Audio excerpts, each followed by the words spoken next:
Les mystères et surtout les inégalités du destin choquent la raison. Mais la parcelle de divin qui habite notre conscience proclame hautement que l'infinie justice réserve à chacun au-delà de cette vie une égalité absolue de devenir.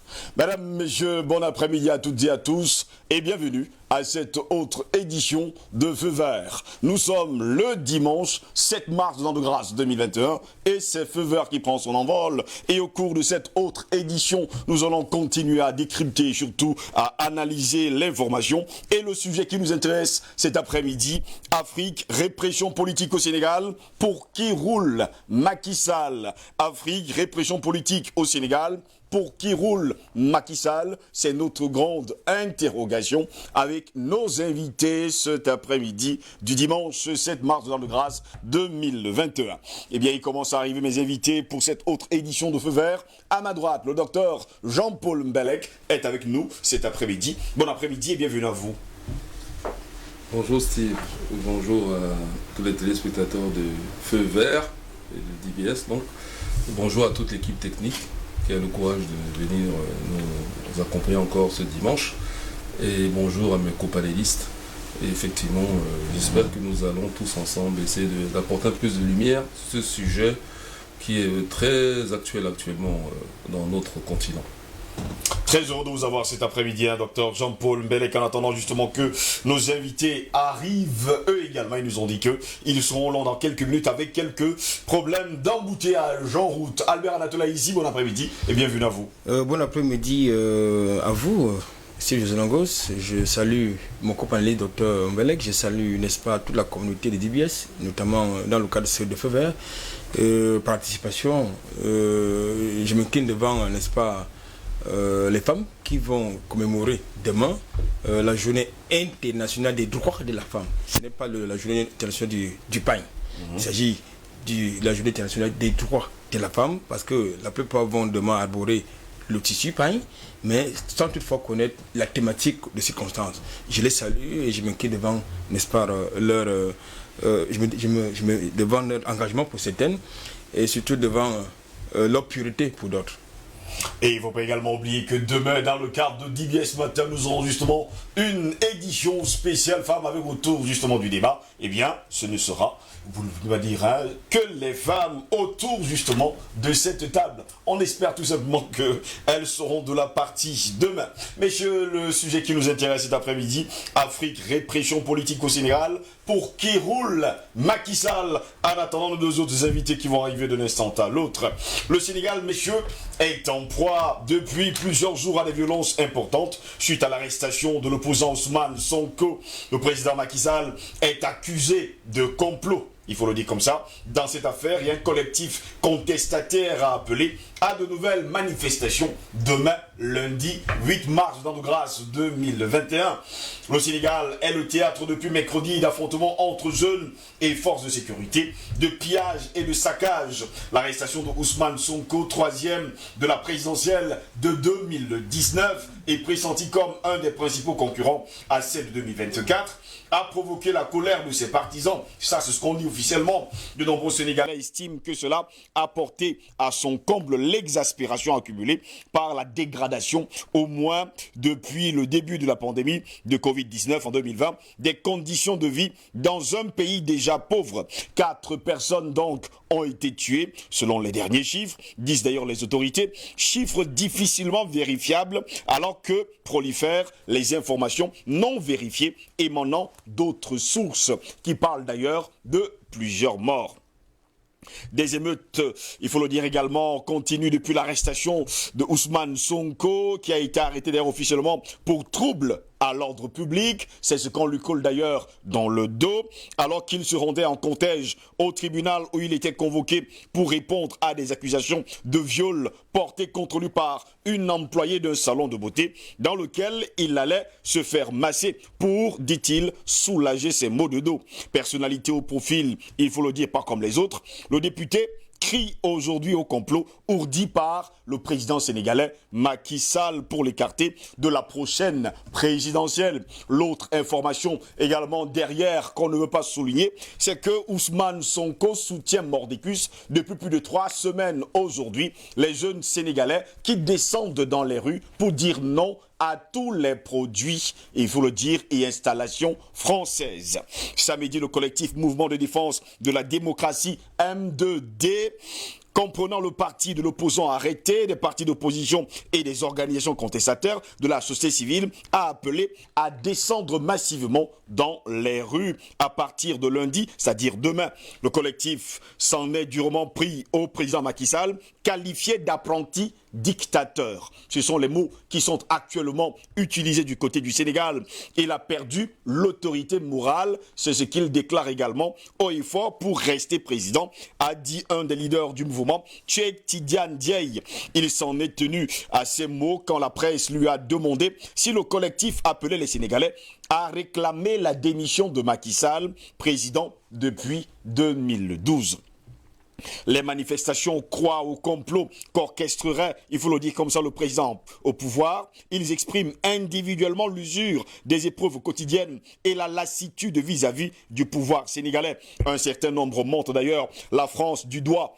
Eh bien, premier partenaire commercial vu comme l'un des principaux soutiens étrangers de Macky Sall. Le mouvement de défense de la démocratie a désigné d'ailleurs les parrains étrangers à qui Macky Sall s'emploierait à faire plaisir.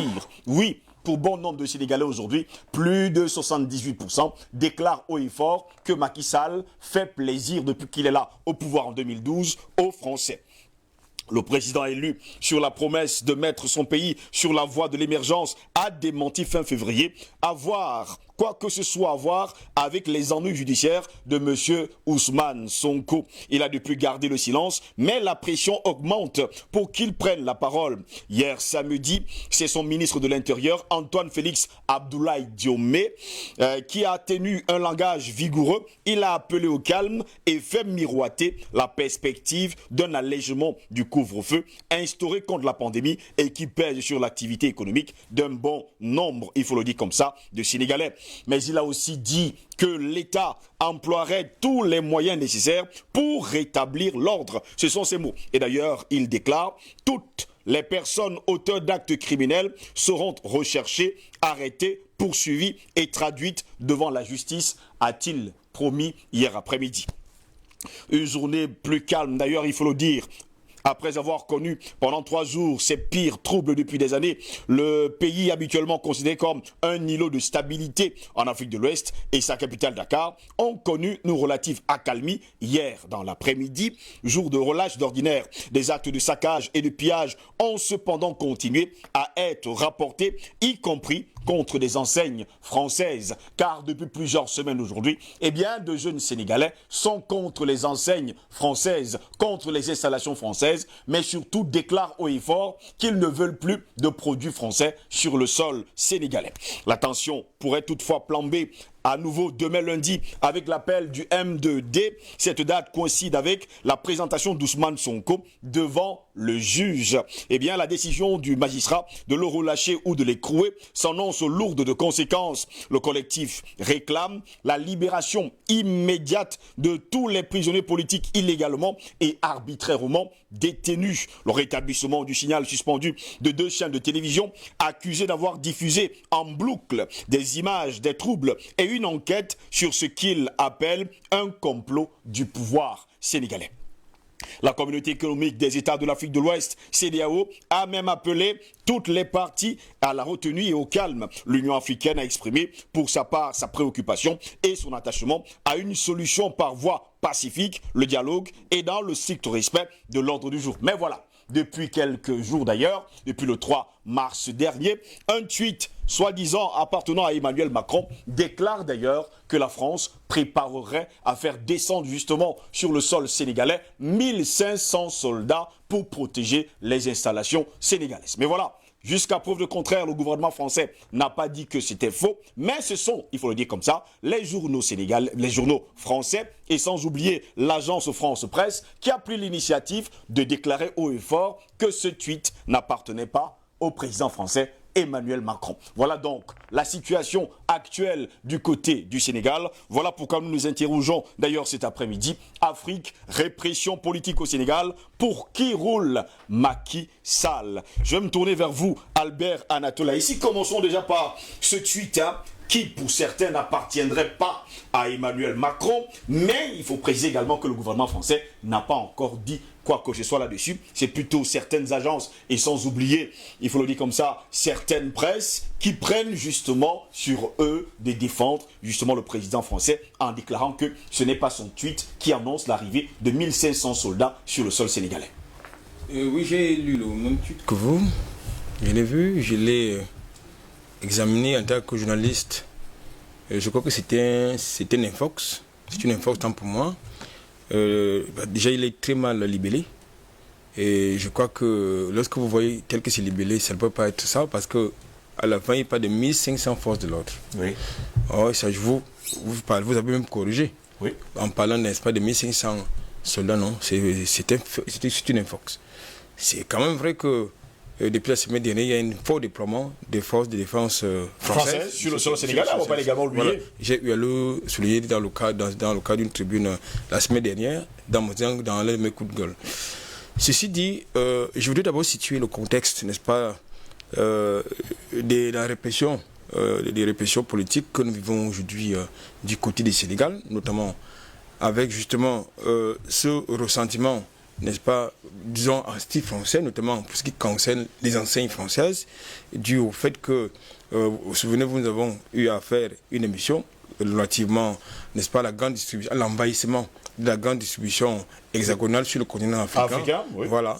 Donc, il est donc question justement de mettre de côté ces enseignes françaises, justement, qui viennent polluer, qui viennent phagocyter des économies locales, tout en créant les emplois de l'autre côté. Ces violences interviennent également dans un contexte, souvenez-vous, en 2017, l'ex-ministre de l'énergie, M. Thierno Alassane Sall, avait dû démissionner. Parce que justement il s'est trouvé un scandale dans l'attribution, j'allais dire dans l'attribution, n'est-ce pas, de la gestion justement d'un contrat pétrolier au profit de Total, qui était 5e dans la liste au moment où cet appel appelé à la suite du déploiement, et au détriment d'une société, je crois, du consortium BP Cosmos. Je vois que c'est une société de droit sénégalais, donc c'est une goutte de trop. Ces violences interviennent également dans un contexte où M. Macky Sall s'est malheureusement positionné en contradiction avec l'opinion sénégalaise par rapport à la monnaie, au franc CFA, que lui, il estime que c'est une très bonne monnaie d'ailleurs.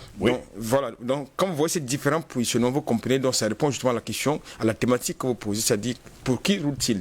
Il a été élu par les Sénégalais, malheureusement, il n'est pas là pour justement servir les intérêts des Sénégalais, il est là pour servir les intérêts français. C'est ce que les Sénégalais déclarent. Absolument. Il vous souvient. Il est là pour faire plaisir, ce sont les termes qui sont il est là, moi j'ai rectifié en disant qu'il est là pour servir les intérêts. Oui, mais le thème utilisé depuis quelques jours du côté du Sénégal, c'est qu'il est là pour faire plaisir. Non, il est là pour servir les intérêts français. Écoutez, vous ne pouvez pas. Je reviens dans le casting. Allez-y, on vous écoute. Je reviens dans le casting de 2017 qui est relativement à la démission de l'ex-ministre de l'Énergie. Est-ce que vous savez que dans ce contrat qui a été attribué de manière inégale, en violation de toutes les dispositions réglementaires légales par le président de la République, qui a la responsabilité de protéger la loi, fait perdre au trésor public sénégalais 400 milliards de francs CFA par an. 400 milliards de francs CFA par an. 400 milliards de francs par an, ce contrat va faire perdre, qui a été attribué à Total, va faire perdre à l'État sénégalais 400 milliards de francs CFA. Bon, il faut franchement être un France-Africain pour arriver à ce niveau-là. C'est ce qui suppose donc pour un dirigeant qui sait les intérêts de son pays, il ne peut pas accepter la déperdition de 400 milliards de francs CFA pour attribuer un contrat à une société qui était 5e, qui était quasi 5e. Sur la liste, justement. 5e, qui était quasi 5e, même pas 2e, 5e. Donc je crois que là, lorsque vous avez donc ces éléments de casting, vous comprenez donc que M. Macky Sall n'est pas là pour servir les intérêts du Sénégal. Je voudrais également noter dans le déroulement de cette actualité que n'est-ce pas, la liberté a beaucoup reculé, n'est-ce pas, au Sénégal, depuis ce temps. Vous avez convoqué dans votre chapeau quelques éléments de violation de cette liberté, notamment la mise en berne de certains médias qui ont couvert les manifestations. Vous avez également été au courant de ce que Internet a été suspendu sur tout le territoire national sénégalais. Oui. Ce qui, à mon sens, est une violation flagrante, n'est-ce pas, des libertés, fondamentales et de la liberté d'expression. Au moment où monsieur, n'est-ce pas, Ousmane Sonko est interpellé, il n'est pas encore déchu de son immunité parlementaire. C'est également une violation. Parce que je pense que au moment où il est gardé à vue, il devrait d'abord être dépouillé de son immunité parlementaire. Ce qui n'est pas le cas. C'est peut-être cette difficulté qui a amené les officiers de police judiciaire à le garder à vue et non à le mettre, n'est-ce pas, sous mandat de dépôt. Il est présumé innocent. Il est présumé coupable jusqu'à ce qu'en attendant. Il est présumé innocent jusqu'en attendant que... Qu'un tribunal déclare coupable. Voilà, c'est comme ça que ça marche. Il est présumé innocent. Donc, il y a la présomption d'innocence qui doit pouvoir prévaloir. Mais aujourd'hui, nous constatons que, justement, vous avez 3 chefs d'accusation qui pèsent désormais sur ce jeune-là. Parce qu'il s'agit d'un jeune. C'est un jeune, oui. Au départ, il est présumé coupable d'un viol. Dans un salon de massage. Pendant qu'il est en garde à vue, il y a un autre chef d'accusation qui a atterri. Il est incitation à l'insurrection. C'est le deuxième. Incitation à l'insurrection, commençons avec ça. Oui, incitation à l'insurrection. Participation à une manifestation interdite par la loi, non autorisée, voilà. Participation à une manifestation non autorisée. Ça, c'est le second chef d'accusation à la suite n'est-ce pas, de la première accusation. Oui. Donc, ça veut donc dire que là, nous sommes dans une sorte de purge politique. Parce que c'est un enchaînement de chefs d'accusation. Ça veut donc dire qu'en fait, il n'en fallait pas plus pour que, justement, ces jeunes-là, il faut quand même dire que Ousmane Sonko est très populaire parmi les jeunes. Donc, il n'en fallait pas plus, justement, pour davantage capter, n'est-ce pas, la colère de cette jeunesse-là.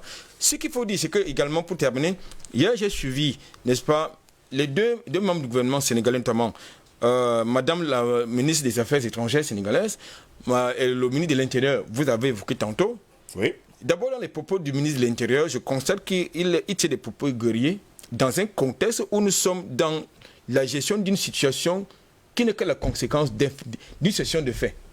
De l'autre côté, vous avez Madame le ministre des Affaires étrangères qui accuse qu'il y a des esprits tapis dans l'ombre qui sont à l'intérieur comme à l'extérieur, qui tirent, n'est-ce pas, qui manipulent, n'est-ce pas, qui instrumentalisent justement la jeunesse sénégalaise. Mais ça veut donc dire que là, on n'est pas conséquent. C'est-à-dire qu'on pose des actes qui alimentent les frustrations de la jeunesse, mais lorsqu'il y a les conséquences de ces actes qui sont posés, on commence donc à chercher, n'est-ce pas, les boucs émissaires, c'est-à-dire ces ennemis qui sont tapis dans l'ombre, qui n'ont pas pu avoir, n'est-ce pas, bénéficier des contrats quelconques du côté du Sénégal et qui tirent, n'est-ce pas, les ficelles. Je crois qu'à un moment donné, il faut qu'on soit sérieux.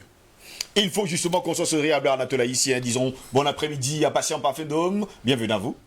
Merci Steve, merci à mes amis du panel et à toute la galaxie DBS. Feu vert, cette fois-ci, nous sommes dimanche, et merci pour cette invitation. Très heureux de vous avoir, on va vous accueillir à chaud. On ne va pas également oublier que du côté du Sénégal, depuis plusieurs semaines aujourd'hui, eh bien les jeunes Sénégalais sont contre les installations françaises sur leur sol. On ne va pas également oublier que Ousmane Sonko a pris l'initiative quand même de soutenir cette jeunesse qui dit non justement aux installations françaises. Pourtant aujourd'hui, eh bien messieurs, il est accusé de viol, d'incitation à l'insurrection, de participation à une manifestation non autorisée. Je parle justement de cette manifestation non autorisée où des jeunes Sénégalais déclarent haut et fort qu'ils ne veulent plus des produits français et surtout des installations françaises sur leur sol. Ce qu'il faut dire sur le Sénégal, d'abord, il faut tirer un chapeau, n'est-ce pas, la jeunesse sénégalaise, oui, qui est décidée à se battre pour ses droits, qui est décidée à se battre pour conquérir sa souveraineté, et par là même qui montre un côté très très important sur la détermination des panafricains à travers, n'est-ce pas, notre continent, qui sont décidés, n'est-ce pas, dans des coudes de ne pas être les laquais ni les valets d'un système établi qui leur a été imposé depuis des siècles et des siècles. Le Sénégal, c'est un peu comme la perle de la France. Ça date pratiquement depuis le 17e, 18e siècle, oui, si on remonte à très loin. Vous vous souvenez que jusqu'à l'heure où je vous parle, le président de la République du Sénégal habite dans le palais qui était en réalité le palais de l'ancien gouverneur du Sénégal colonial, M. Fadeb. Donc, c'est tout dit. Alors, le Sénégal, c'était aussi la porte d'entrée de toutes les influences culturelles de la France au niveau de l'Afrique francophone. Il ne faut pas l'oublier. Les premières loges maçonniques, par exemple, au niveau de l'Afrique francophone, c'est au Sénégal qui seront créées. Donc, ce qui se passe au Sénégal est simplement quelque chose d'extraordinaire, j'allais dire d'heureux. Macky Sall est au mauvais moment, au mauvais endroit. C'est tout ce que je peux dire pour lui. Pourquoi? Parce qu'à l'instar de l'ensemble des autres présidents de l'Afrique dite francophone, ce sont en réalité presque tous des hommes liges. Mais cette fois-ci, contrairement à une idée qui a été souvent répandue sur nos plateaux, il s'est avéré que le travail de corps à corps qu'on fait à l'intérieur de notre peuple continue à porter ses fruits. Contrairement à ce que nous pouvons bien penser, cet écho est reçu 10 sur 10 un peu partout en Afrique dite francophone, dans sa France jeune. Oui. Les jeunes Africains aujourd'hui sont réceptifs au discours panafricain que nous tenons, parce qu'en réalité, on n'invente pas quelque chose d'exceptionnel. On ne fait que leur dire une réalité. Et comme pour la plupart, le cas du Sénégal, beaucoup ont été à l'extérieur, ils voient comment le monde fonctionne. Je rappelle, par exemple, que vous voyez les vendeurs à la criée dans nos rues. Les Sénégalais ne sont pas seulement présents, étaient pas seulement présents en Afrique. Oui. On retrouve les traces des Sénégalais vendeurs, n'est-ce pas, dans les rues à la criée, jusqu'aux États-Unis et même dans un pays insoupçonné qu'on appelle l'Argentine. En Argentine, les gens pensaient par exemple que les Noirs ont disparu, bien qu'il y ait une frange noire. Je ne parle pas de génocide noir en Argentine, dont on ne parle pas beaucoup, mais qui est un gros scandale. Les gens n'en parlent pas beaucoup. Mais les gens ont commencé à se refaire l'idée de voir un noir dans les rues de Buenos Aires et d'autres villes argentines. C'est à partir des Sénégalais qui vendaient tout ce que les vendeurs de la rue vendent ici, de briques et de brocs et tout ce qu'ils peuvent trouver. Alors, c'est pour dire le dynamisme de cette jeunesse sénégalaise qui en réalité ne trouvait pas un espace pour pouvoir éclore à domicile. Ils se sont donc éparpillés, ils sont allés un peu partout dans le monde, ils sont allés chercher la vie, et tout simplement parce que, contrairement à ce que les gens pensent, la France a fait du Sénégal une autre terre, je n'allais pas dire d'expérimentation, mais de soumission totale par rapport à ses intérêts. Et comme petit bonus, vous allez vous rendre compte qu'il y a quelques élites sénégalaises corrompues, attachées à Paris, qui sont un peu partout disséminées dans les institutions internationales. Quand vous regardez par exemple les institutions de l'ONU, il y a beaucoup de Sénégalais qui occupent souvent des postes extrêmement importants. Ça fait partie du lobbying français pour démontrer quand même qu'on ne vous a pas lâché, en fait pour contenter l'élite sénégalaise. Maintenant, ce qui s'est passé au Sénégal, c'est la somme de différentes frustrations qui datent même de l'époque de Cheikh Anta Diop. Les gens parlent de Sénégal de Senghor, mais ils oublient qu'au-delà de Senghor, il y a beaucoup d'intellectuels sénégalais qui s'étaient opposés à la France-Afrique, qui avaient combattu la France-Afrique, et souvent qui avaient payé le prix cher. De lourd tribut d'ailleurs, hein, il faut le préciser. Le cher Cheikh Anta Diop lui-même, il a fait la prison. Les gens ne le savent pas. Senghor l'a foutu en tôle pour ses idées. Donc, cette lame de fond, c'est elle, chaque fois qu'elle essaie de ressortir, qu'elle soit matée, mais elle ne disparaît pas. Elle rentre en elle comme elle se recoqueville. Oui, comme un mollusque dans sa coquille. Et puis, comme une quand le dans temps, sa coquille, alors, quand hein, les possibilités, le temps ou bien les opportunités se présentent, cette voie-là interne du Sénégal se fait une fois de plus sentir. Et ils ont identifié qui est leur problème. En s'attaquant, n'est-ce pas, à tous les biens français, la jeunesse sénégalaise envoie un message clair, sans ambiguïté. Ils disent, la France, c'est toi notre problème. C'est toi notre problème.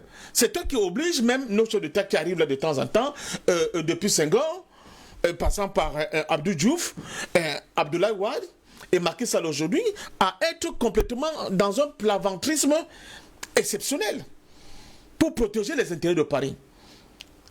La jeunesse sénégalaise a bien identifié cette affaire-là. Maintenant, il y a une succession de désagréments sur le plan politique. L'histoire du fils de Wade, le maire de Dakar, comment il s'appelait encore, etc., qui ont été évacués brutalement de l'espace politique sénégalais. Oui. Hein? Mais le fond du problème, je continue de vous dire, il ne faut pas qu'on se trompe, du point de vue de la perception de l'analyse, c'est Paris qui est indexé dans cette affaire-là. Ce sont les intérêts français qui sont indexés dans cette affaire-là. Parce que les jeunes sénégalais, avec la brillante analyse d'Anato tout à l'heure, ce n'est pas une vue d'esprit, mais des faits concrets lui démontre que la personne, ou bien l'institution, ou bien le pays, ou bien l'élite politique qui empêche au Sénégal son décollage, et par-delà, à l'ensemble de l'Afrique de pouvoir décoller, c'est l'élite politique française qui a fait une même base totale sur et qui a chuté le bord de mer. On en parlait encore vendredi dernier. Il faut quand même préciser que tout le bord de mer sénégalais appartient aux Français. Mais bien sûr, à tous ces seigneurs français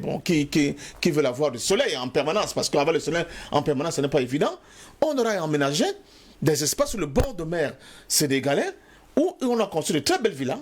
En fait, c'est une ville dans la ville, oui, où ils vivent très bien là, avec leur famille, avec des gens qui viennent leur rendre visite, etc., etc., et qui ne retournent même plus pratiquement à Paris. Ils vont à Paris comme, comment on peut dire, nous aussi, nous pouvons aller à Paris. Donc, à partir de ce moment-là, tout ce bord de mer-là, retraités français est mis à leur disposition. Donc, mais au-delà, la côte sénégalaise aussi est extrêmement agressée par la montée de la mer aujourd'hui. Oui. Elle est extrêmement agressée, mais ce sont des parties qui sont réservés à la classe pauvre, des petits pêcheurs qui ont vu leur plage disparaître et l'État n'a rien fait pour eux. Donc, nous sommes là face à un virage. Je tiens à insister là-dessus. Ce qui s'est produit au Sénégal peut se produire dans tous les pays de l'Afrique francophone, dite francophone. Il suffit seulement qu'il y ait cette étincelle.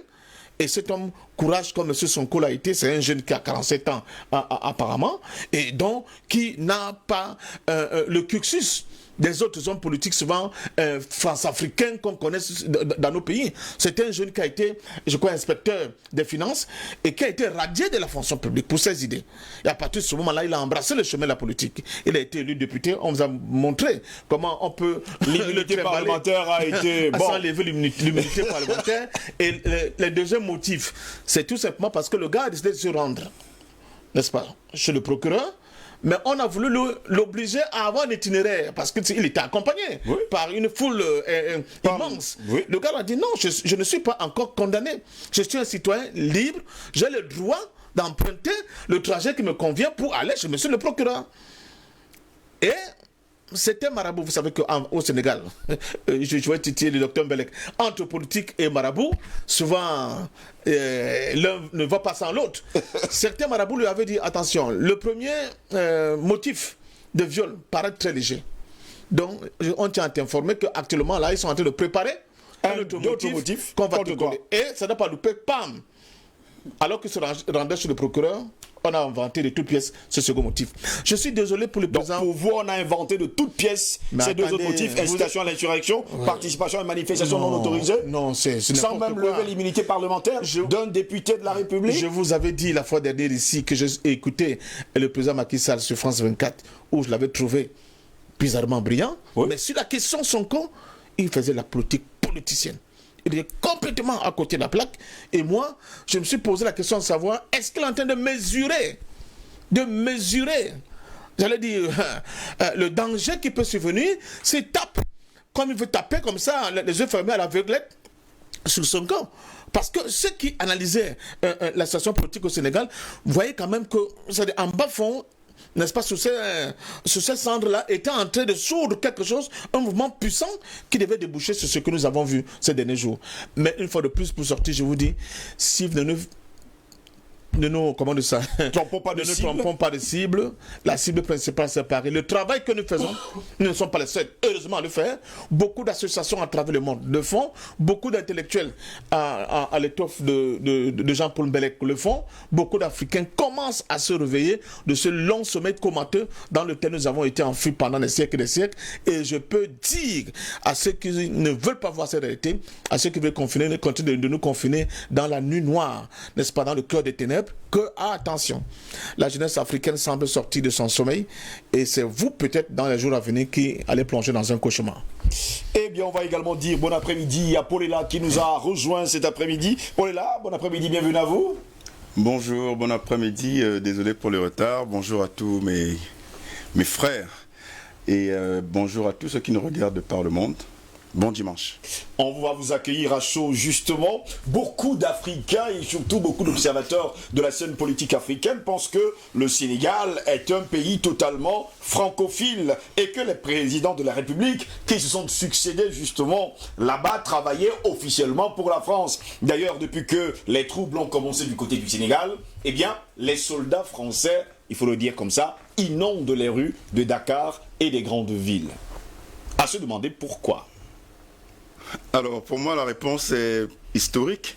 Vous avez commencé à donner un début de réponse, à savoir que pour les Français, depuis toujours, et ça n'a pas changé aujourd'hui, pour la France, le Sénégal est une province française. C'est une partie de la France. Je vous rappelle, si vous ne l'avez déjà pas dit, que le Sénégal, c'est l'une, sinon la plus vieille colonie française d'Afrique depuis 1926.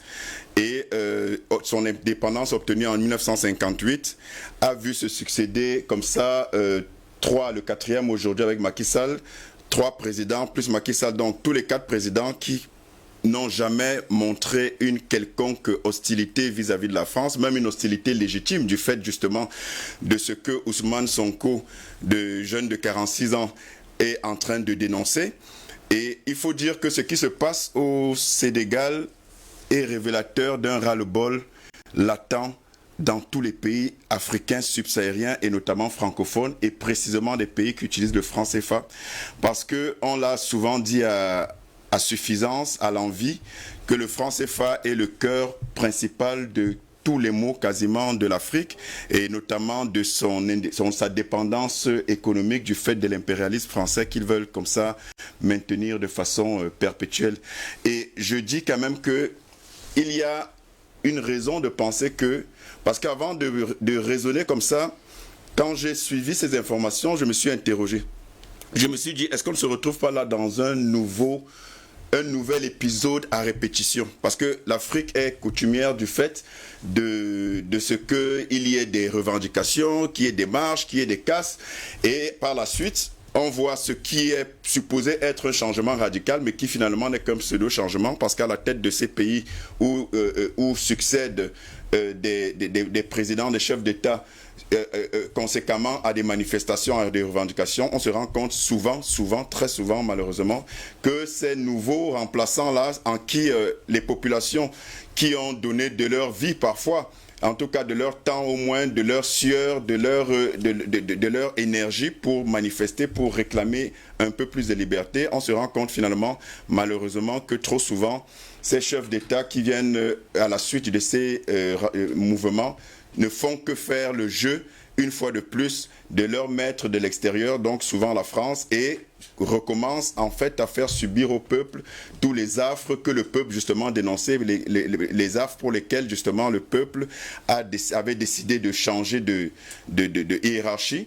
Et on peut voir ce qui se passe par exemple au Mali, on l'a souvent déploré, avec le CNC qui est venu comme libérateur, mais qui aujourd'hui se présente comme être un allié privilégié de la France. Et donc on a envie de dire, on prend les mêmes et on recommence.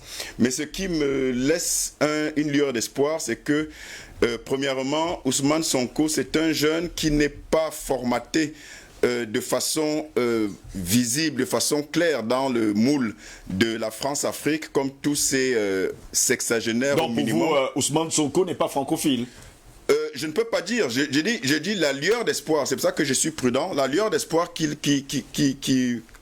j'ai en observant la scène politique sénégalaise, c'est que déjà la façon dont il arrive en politique, c'est déjà du fait de ses positions qui ne sont pas validées, qui ne sont pas bien vues par le pouvoir en place. Donc, il subit ce qu'il a subi en tant que fonctionnaire et il a dû créer son parti donc à la suite de cela. Mais aussi ses positions souverainistes. Il a des positions souverainistes en termes d'économie et il a souvent clamé la liberté économique du Sénégal et dénoncé l'appropriation abusive des biens économique et de l'économie en général du Sénégal par la France. Il a pris des positions claires. Donc, on ne peut que pour l'instant le juger sur ses positions et ensuite on pourra le juger si jamais il devient élu dans quelques années. On pourra en 2024, je crois que c'est les prochaines élections, on pourra juger le maçon au pied du mur. Mais l'erreur que les chefs d'État États africains malheureusement souvent font. C'est pour ça que je me demande s'ils ont une bonne lecture de l'histoire.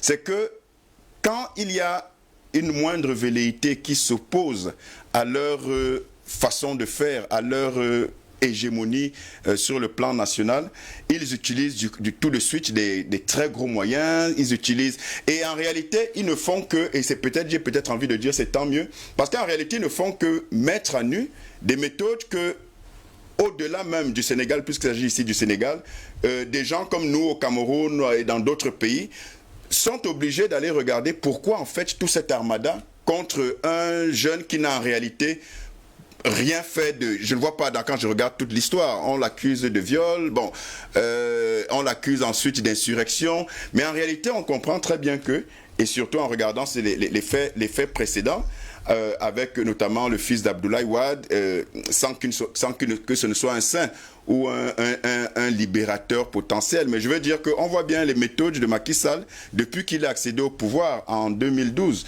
Et on se rend compte que malheureusement, les pays africains, notamment leurs chefs d'État, sont dans des logiques d'hégémonie.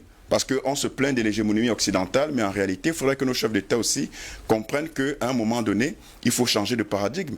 Il faut avoir un peu plus de hauteur. Et je termine en disant deux choses. Une chose à deux volets, c'est que c'est bien que les populations se manifestent, c'est bien qu'elles le revendiquent quand leurs droits sont bafoués, et c'est même honorable. C'est des populations dignes et qui prennent la mesure de l'importance de leur liberté, qui ne se négocient pas.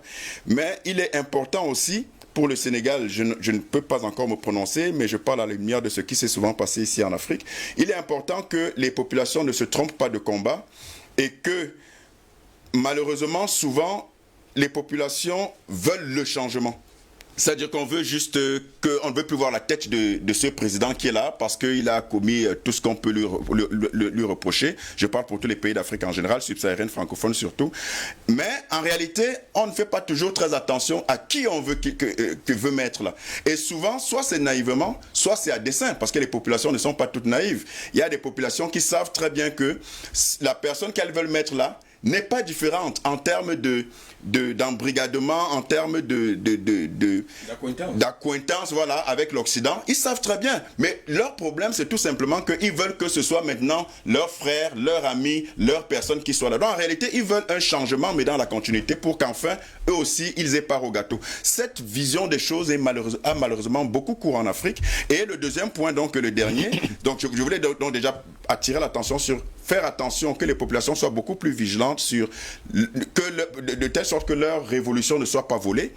Et la deuxième chose, c'est que je m'adresse surtout aux chefs d'État ou à ceux qui sont dans l'opposition et qui aspirent aux plus hautes fonctions de l'État, en leur disant que quand des populations se mobilisent comme ça pour changer la donne, et que c'est vous qui accédez au pouvoir, par le biais justement et les sacrifices de cette population, vraiment c'est une honte pour l'Afrique, c'est une honte pour votre peuple, qu'une fois en place, alors que vous avez présenté patte blanche pour changer les choses, que vous montriez justement que vous êtes même pire, vous êtes le même, sinon pire que votre prédécesseur en se couchant justement face aux injonctions occidentales. Donc voilà les deux choses auxquelles il faut faire attention, mais ce qui se passe au Sénégal est révélateur de quelque chose qui se trame depuis très longtemps, et je le dis souvent, s'il reste un peu d'intelligence aux dirigeants français, qu'ils se rendent bien compte que ça ne peut plus durer longtemps et qu'ils aient le courage et un minimum de sagesse pour changer de paradigme vis-à-vis de l'Afrique.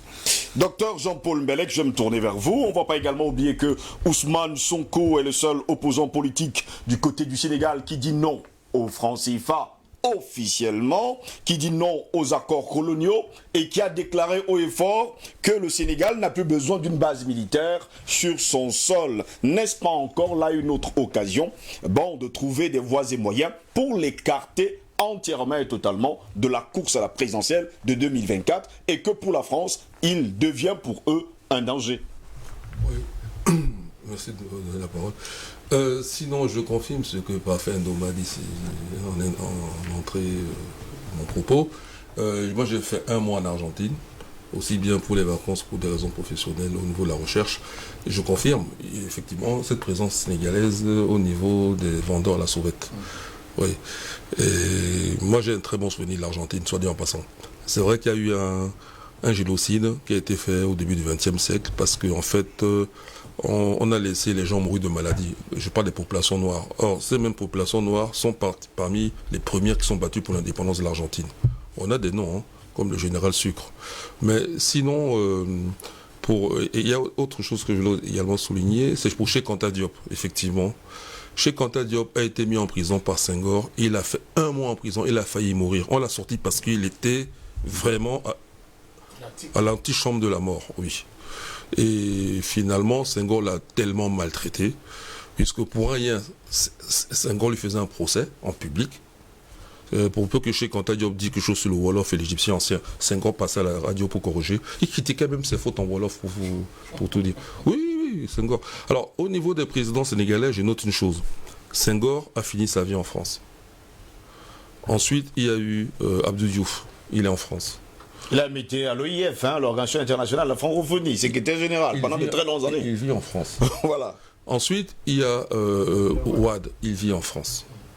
Ouad, ça c'est souvenir personnel, à quelques semaines, on va dire, des élections présidentielles où il a été élu, Ouad avait fait une conférence à Paris, j'étais encore étudiant, avec Théophile Obenga. Il n'y avait pas plus panafricaniste que Ouad. Évidemment, on sait ce qu'il en est devenu après. Voilà. Mais quand même, Diouf a fait quelque chose. C'est grâce à Diouf que Cheikh Anta Diop a pu avoir quelques élèves. Je vais citer quelques noms que je connais bien, à savoir Aboubakri Moussalam et aussi Babacar Sall. Aboubakri Moussalam a soutenu sa thèse avec Cheikh Anta Diop, mais Babacar Sall a dû, après la mort de Cheikh Anta Diop, se référer en France avec le professeur Leclan. Donc Senghor a empêché Cheikh Anta Diop à enseigner, à avoir accès aux étudiants. Aujourd'hui, l'université porte son nom, mais Senghor l'a maltraité, même à ce niveau-là. D'abord, ça a commencé avec la France, les accointances entre la France. Je vais venir sur la question. Oui, entre la allez-y. France On et le vous Sénégal.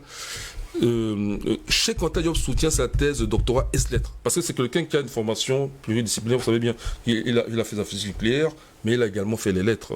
Voilà. Et cette formation, il a depuis qu'il est au lycée, puisque la même année, il passe 2 bacs. Il passe un bac Mathelem, c'est-à-dire ce qu'on appelle aujourd'hui le bac C, scientifique, et il passe aussi le bac littéraire. Et quand il va en France, il s'inscrit sur les 2 cursus, sciences exactes, sciences humaines. Donc pour la thèse de doctorat et sciences, vous savez, nous savons que cette thèse, à la suite, donne lieu à l'ouvrage qu'on appelle Nation d'agriculture. Oui. Et ensuite, entre autres, la civilisation nègre, mythe ou vérité historique. Finalement, civilisation barbarie. On connaît tous l'importance de ces ouvrages. Alors comment voulez-vous qu'on lui ait donné la mention honorable ? Oui, parce qu'à l'époque, on donnait les mentions. Aujourd'hui, les mentions, la mention la plus élevée qu'on peut donner en France, c'est très honorable. En fait, autant dire que quiconque fait une thèse normale a la mention très honorable. Oui. Parce que la mention honorable signifie que la thèse n'est pas bonne. Elle condamne l'étudiant, on lui donne son doctorat, mais il ne peut pas avoir accès. Vous savez, en France, si vous voulez faire, par exemple, les concours CNRS, il faut une habilitation. Moi, je l'ai passé. Oui, il faut une habilitation, sinon tu ne peux pas te présenter. Pareil pour les concours de maître de conférence, il faut une habilitation. Et l'habilitation est basée sur les travaux de thèse, entre autres. Donc quand on a une mention honorable, on ne peut pas avoir cette habilitation. Donc on ne peut pas. Donc ils ont donné une mention honorable chez Anta Diop, déjà pourquoi officiellement, il n'est déjà pas accès à l'enseignement universitaire, ni en France, ni au Sénégal. Chez Anta, lui, il soutient sa thèse doctorale, le lendemain matin, il est au Sénégal. Et tout ce temps-là, il s'est battu tout seul. Jusqu'à créer par ses propres moyens le laboratoire de carbone 14 de l'IFAN, l'Institut fondamental d'Afrique noire, voilà, qui existe encore jusqu'à aujourd'hui. Il a créé de ses mains. Et c'est le seul endroit où il a pu exercer. Il faisait des datations au carbone 14 et au potassium argon. Voilà. Il faisait également de la chimie. Voilà. Mais officiellement, il a fallu que Ouad prenne le pouvoir pour réhabiliter Cheikh Anta Diop. Et il n'a fait que 5 ans, il est décédé. Il est mort un mois après son retour du Cameroun. Vous savez, il était en janvier 1986. Il a fait Yaoundé. Je crois qu'il a même fait Douala. En tout cas, il a fait Yaoundé. Et il rentre au Sénégal un mois après, il est mort des crises cardiaques. Très suspect, évidemment. Mais bon, passons. Donc, je reviens maintenant sur la question. Donc, déjà, le Sénégal, je crois que c'est Paul et là qui en a parlé. Voilà. Il y a des comptoirs français. C'est les plus vieux comptoirs français. Comme Saint-Louis. Encore aujourd'hui, quand on est sénégalais, on est à Saint-Louis, on a la nationalité française. Oui. Ça remonte... Non, c'est pas Fendom qui en parlait. Ça remonte au XVIIe siècle. Donc il y a une relation, et c'est une des plus anciennes. Alors là c'était juste des comptoirs, donc quelques villes comme ça, Gorée même. Mais sinon, la colonisation française qui va entrer dans les terres, ça commence en 1852 avec, comme tu l'as dit, Faidherbe. Le même Faidherbe qui va enchaîner avec le Mali. Mais vous savez comment ça commence, la relation qui va aboutir même sur le fait militaire, la présence militaire française au Sénégal. C'est que quand les Français, ils ont d'abord usé une résistance. Les gens comme les Lat Dior sont connus. Le Jolof a résisté à l'occupation française. Voilà. Et donc, qu'est-ce qui se passe? C'est que les Français vont pratiquer une politique à la romaine. Donc, ils vont prendre les enfants des notables sénégalais. Ils vont exiger qu'on leur donne des guerriers. Sans quoi, ils ne libèrent pas les enfants. Et avec cela, ils vont maintenant aller à la conquête du Mali.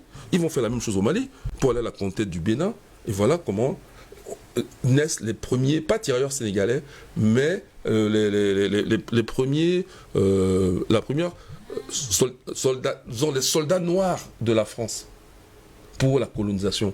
Parce que n'oubliez pas, quand vous allez par exemple, vous regardez par exemple la conquête du Bénin, il n'y a pas beaucoup d'officiers français, hein. Même pour le Mali, il n'y avait pas beaucoup de soldats français, des officiers, mais très peu de soldats. Parce qu'ils utilisent encore des Africains, donc d'abord les Sénégalais, et finalement, ils vont faire la même chose avec les Maliens. Et voilà. Et même ici au Cameroun, quand nous luttons pour l'indépendance, il y a des Africains dans l'armée française. Moi, quand j'étais petit, je me souviens, on les appelait les tout pourris. Bon, apparemment, c'est dans des populations Sahara, du Tchad. Bon, il y a aussi des Sahara au Cameroun, mais certainement qu'eux venaient du Tchad. On les appelait les tout pourris. Et ils utilisaient les Africains pour mater d'autres Africains, sous la bannière de l'armée française. Alors, j'ai regardé la présence militaire française officiellement, quand on regarde par exemple sur Google, il y a des 350 soldats. Vous croyez à ça, hein? Non. Et soi-disant, ils sont là pour former les soldats de la région, les armées de la région. Oui. Moi, j'y crois pas trop. Ils ont la marine. Bref, le Sénégal est une grande base pour le contrôle de l'Afrique de l'Ouest. Oui. Et même de l'Afrique sous occupation française. J'ai bien dit sous occupation. J'ai pas dit sous influence. Sous occupation française. Oui. Ça dit que partout dans ces endroits, il y a des bases militaires françaises. J'ai cité quelques-uns, y compris en Afrique centrale. Nous avons le Sénégal, déjà number one. Nous avons la Côte d'Ivoire, number two. Nous avons le Mali, number three. Ici en Afrique centrale, bon, je laisse tomber Djibouti qui est à l'est. Ici en Afrique centrale, nous avons le Tchad, nous avons le Gabon. Voilà au moins des lieux de présence, et Centrafrique, de présence militaire française. Mais il se passe quelque chose, donc je fais une citation latine, qui comprennent bien de quoi je parle. Puisque moi je fais leurs écoles, je leur montre que j'ai bien compris leur discours. Prima ora vulnerat, ultima necat. Je traduis. La première heure blesse, la dernière tue. Ça a commencé avec le Centrafrique. Je parle des endroits où la France est déjà blessée. C'est-à-dire qu'en Centrafrique, on leur mène la guerre et on sait où est Bozizé. Ça se poursuit. Bon, au Mali, ça n'a pas encore donné son stand-by, on va dire. Mais il y a le Centrafrique, où ils ont une balle dans l'aile. Oui. Il y a le Sénégal, qui est vraiment le poumon de la France en Afrique. C'est une balle dans l'aile. Moi, je ne pense pas comme Paul est là qu'on va pouvoir occuper quoi que ce soit. Il faut connaître la psychologie des peuples. Si les Sénégalais sont capables aujourd'hui d'en arriver là, ça veut dire que prima ora vulnerat, ultima necat. C'est la fin de la France. Cette blessure va conduire à la mort de la présence française en tant que présence de domination en Afrique. C'est fini. C'est ce que signifie le Sénégal. C'est important. Il y a deux pôles importants. En Afrique centrale, c'est le Centrafrique. Et en Afrique de l'Ouest, là maintenant, c'est le Sénégal. Ça ne va pas tourner comme le Mali. Regardez vous-même. On est à 3 ans des élections présidentielles. Les gens, c'est pas 1 an des élections présidentielles. C'est pas 6 mois. C'est 3 ans. On est en 2021 seulement. Oui. Et on est qu'au premier trimestre 2021. Et les élections présidentielles, c'est pour 2024. Que déjà, ils s'attaquent à un potentiel candidat. Ou même il est putatif. Potentiel putatif. Il n'a pas encore mis sa candidature, oui. En jeu, voilà. Il est toujours député, d'ailleurs. Et on s'attaque à celui-là. C'est parce que le danger est grand qu'il faut s'y prendre tôt. Mais sauf que cette fois, on voit que l'échec est patent. Ils ne pourront pas neutraliser. Moi, j'ai été très content de voir qu'il y a d'autres partis politiques qui, officiellement, j'ai vu, par exemple, un soutien qui remonte à février 2021. Il y a des partis politiques comme celui de Cheikh Anta Diop, le RND, qui est actuellement dirigé par Diallo. son prénom m'échappe, mais je le connais bien, Diallo. Et il y a 2 autres partis qui soutiennent Sonko dans cette affaire. Donc, je pense qu'on est parti vraiment pour un combat définitif. Oui. Dans lequel l'armée française n'y pourra rien. D'ailleurs, moi, je les déconseille même de trop tarder dans cette affaire. Ils n'ont qu'à engager les hostilités tout de suite. Plus ils vont attendre, moins ils auront de chances même de s'en sortir. Ils n'ont qu'à engager les hostilités tout de suite. Peut-être qu'ils auront une chance de négocier quelque chose. Mais moi, je pense qu'ils sont vaincus d'avance. C'est comme l'ont dit mes copanélistes, c'est chez Quentin Diop qui parlait du moteur de l'histoire. Le moteur de l'histoire tourne. La roue de l'histoire tourne aussi. En faveur des peuples africains qui ont bien compris ce panafricanisme. Je ne dirais jamais néo-panafricanisme, parce que c'est un mot galvaudé utilisé par certains dont je ne partage pas les idées et qui surtout n'ont pas de continuité historique. Il y a rien de continuité historique. Pour nous, quand je parle de panafricanisme, ça remonte jusqu'à la diaspora avec les gens comme les Blyden. Donc on ne vient pas me raconter des néo-panafricains nés hier, comme s'il y avait eu rupture entre-temps. Il n'y a pas de rupture. Donc ce combat-là est en train de porter ses fruits. C'est un combat long, mais qui, sûrement, ça se voit, va être gagné. Va être gagné. On vous comprend parfaitement, docteur Jean-Paul Bel. Je vais également rappeler à nos téléspectateurs que lorsqu'il sera justement 14h, nous allons justement commencer à recevoir vos coups. 15h, autant pour moi, je pense bien. 15h Afrique centrale, heure d'Afrique centrale. Nous allons commencer à recevoir vos appels pour l'heure. Ce n'est pas encore le moment des appels parce que vous avez commencé à appeler tout à l'heure. Albert Lantola ici, pour le docteur Jean-Paul Bellec, on est entré dans une nouvelle phase. Est-ce que le Sénégal est en train d'écrire une nouvelle histoire de son pays quand on sait que les Sénégalais sont souvent des guerriers et ne prennent pas souvent, ne sont pas toujours dans la rue à tous les coups, hein. Ils ne sont pas un peuple aussi, on va le dire, dur, mais pour une fois, cette fois-ci, en 2021, ils ont pris l'initiative, tous ensemble, les jeunes Sénégalais, de dire non à la France et ils sont descendus dans les rues. Oui, vous savez, je n'ai pas l'habitude d'être enthousiaste par prudence et par principe. Mais je voudrais une fois de plus convoquer soit des éléments historiques, soit des faits historiques. Déjà, il faut noter que le Sénégal était présenté comme une démocratie. La meilleure démocratie sur le continent africain. Et tout à l'heure, dans ma première prise de parole, j'ai mis en scène quelques faits historiques qui doivent pouvoir nous amener à comprendre que désormais, le Sénégal est tout sauf une démocratie. C'est un modèle de démocratie sur le continent si démocratie, africain, ça existe d'ailleurs, Albert Lantola. C'est le temps que vous avez, je l'ai également souligné, à savoir que il y a une dégradation, n'est-ce pas, des droits de l'homme et des libertés individuelles et fondamentales. Lorsque vous avez donc cette dégradation, ça veut donc dire qu'il y a un problème. Le second point que je voudrais mettre en débat ou en analyse, c'est quoi? C'est que lorsque j'ai suivi hier les 2 membres du gouvernement sénégalais, j'ai beaucoup plus eu le sentiment que nous sommes entrés dans la théorie du complot. Parce que ce sont les éléments de langage, je prends les éléments de langage notamment de Madame le ministre des Affaires étrangères. Je voudrais également ancrer mon analyse dans des éléments de répression, parce que c'est plus que la thématique porte justement sur la répression politique. Le ministre de l'Intérieur s'inscrit justement dans la continuité de la répression. Oui. Et non dans la recherche des solutions. Et il a peut-être ouvert une passerelle au niveau de l'assouplissement des mesures relatives, n'est-ce pas, à la lutte contre la pandémie sanitaire, la crise sanitaire, la pandémie à Covid-19 autant pour moi. Oui. C'est vrai que sur cette question-là, où il s'est largement répandu en explication, faisant des promesses, mais en même temps, il a utilisé à la fois le bâton et la carotte, puisqu'il dit que tous les criminels, puisqu'il les appelle les criminels, et les terroristes, vous avez oublié le dernier mot, Oui. et les criminels, tous les criminels et les terroristes seront traqués et poursuivis par les instances judiciaires compétentes. Or, nous sommes là, comme je l'ai indiqué tantôt, dans une situation de cause à effet. Et la situation de cause à effet, c'est que justement, ça débouche sur les frustrations longtemps accumulées par la jeunesse.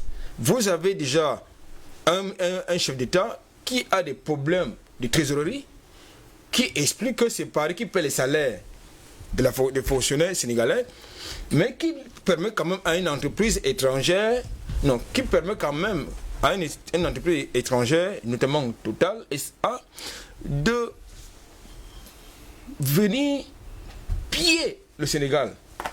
Et en faisant perdre dans la foulée plus de 400 milliards de francs CFA par an à l'État sénégalais. C'est quand même paradoxal, non? Très paradoxal. Alors, je pense que, pour revenir à votre question, ce sont les éléments de la France-Afrique. Nous sommes dans la continuité des éléments de la France-Afrique parce qu'il ne s'en cache pas, M. Macky Sall. Comme M. Abdoulaye Wade ne s'en est pas caché. Tout à l'heure, vous convoquez les cas de Khalifa Sall, Karim Wade, et voilà maintenant Sonko, parce qu'en fait, il s'agit là d'une machine de la répression. C'est le rouleau compresseur qui met de manière systématique au banc de touche les potentiels adversaires politiques dans la perspective des prochaines élections présidentielles. Et il faut quand même dire que l'histoire qui se passe actuellement du côté du Sénégal va au-delà des aspects judiciaires. C'est faut le dire. Parce qu'aujourd'hui, vous avez certains dirigeants et certains membres du gouvernement qui veulent instrumentaliser ou manipuler, n'est-ce pas, l'espace politique, l'espace public. Non, il ne s'agit pas de ça. Il y a une conséquence, c'est que les Sénégalais subissent la corruption. Puisque pour que Total se retrouve premier alors qu'elle était 5e dans la liste, il y a un problème. Ce qui avait d'abord provoqué la démission du ministre. Ça veut dire qu'il y a eu des deals. Oui. Mais avec qui? Avec la plus haute autorité du pays. Mais il y a un problème, parce que tout à l'heure j'ai questionné. Mais ça nous amène à poser la question sur la table, celle que vous posez, à savoir, pour qui roule-t-il? Pour qui roule Macky Sall? Je pose justement la question cet après-midi. Pour qui roule-t-il? Mais il roule pour la France, il roule pour Paris. Puis c'est Paris qui lui donne la feuille de route. Puisqu'il de manière péremptoire, il le dit, que c'est Paris qui paie les fonctionnaires, les salaires des fonctionnaires sénégalais. Et lui Macky Sall, qu'est-ce qu'il fait? Si c'est Paris qui paye les fonctionnaires sénégalais, lui il a été voté pour que Paris soit Paris qui paye les fonctionnaires sénégalais. Mais il y a un problème. Donc moi je pense qu'aujourd'hui, je crois que pour répondre de manière, pour terminer et répondre à votre question, je crois que là nous sommes là dans le délitement du système de la France-Afrique. Le travail de conscientisation que nous sommes en train de faire est en train de porter des fruits. Et il faut que, dans le respect de la vie humaine, dans le respect de la n'est-ce pas, de la légalité, dans le respect, n'est-ce pas, de la légitimité, et surtout dans le respect du sacré principe, n'est-ce pas, des droits humains, il faut que justement les résidents sénégalais continuent de faire pression parce que c'est très important. Merci beaucoup Albert Natola ici. Passons parfait, donc finalement, il ne fait pas bon d'être opposant au Sénégal. Je vous prends le cas Karim Wade, je vous prends également le cas Khalifa Aboubacar Sall, ancien maire de Dakar, député et également condamné en 2018 à 5 ans de prison. On se retrouve justement en 2021 avec le cas Ousmane Sonko. Lui maintenant, il est poursuivi. Il y a le cas de Karim Wade. J'ai parlé justement du cas de Karim Wade. Lui aujourd'hui est poursuivi pour viol, incitation à l'insurrection, participation à une manifestation non autorisée. Finalement, Macky Sall doit marcher sur ses opposants pour demeurer au pouvoir. Je pense que le cas de Sonko est un peu différent des autres cas que vous venez de citer. Pourtant, il était virulent, notre ami Khalifa Sall, encore maire de Dakar à l'époque, d'une popularité extraordinaire, on ne va pas l'oublier. C'est vrai, mais à la seule différence que les deux premiers, Khalifa et Karim Wade, c'est tous des libéraux. Macky Sall de claironner chaque fois qu'il voulait prendre la parole en public sur la question de sa divergence, des divergences qu'il a avec Abdoulaye Wade, il ne cessait de le dire, Abdoulaye Wade est mon père en politique. Vous voyez, parce que c'est Abdoulaye Wade qui va le mettre le pied à l'étrier et va faire de lui l'un des leaders de ce qu'on appelle les libéraux africains. Oui. Ils ont même tenté de faire un congrès africain avec à la tête de ce congrès un certain Alassane Dramane Ouattara. Vous vous souvenez très bien. On se souvient très bien. Alors, M. Sonko a ceci de différent que sur des questions clés qui concernent les relations incestueuses entre l'Afrique et la France, ce que nous appelons le contentieux historique, il a pris une position nette et claire, sans ambiguïté. La dernière élection présidentielle qui s'est tenue au Sénégal, vous vous souvenez, ce garçon il est arrivé 3e. Et déjà, pendant cette campagne présidentielle, il a mis le pied dans le plat. Il a dit l'Afrique ne peut pas continuer de parler de développement alors que la monnaie qu'elle emploie, c'est-à-dire le franc CFA, en réalité une propriété privée de la France.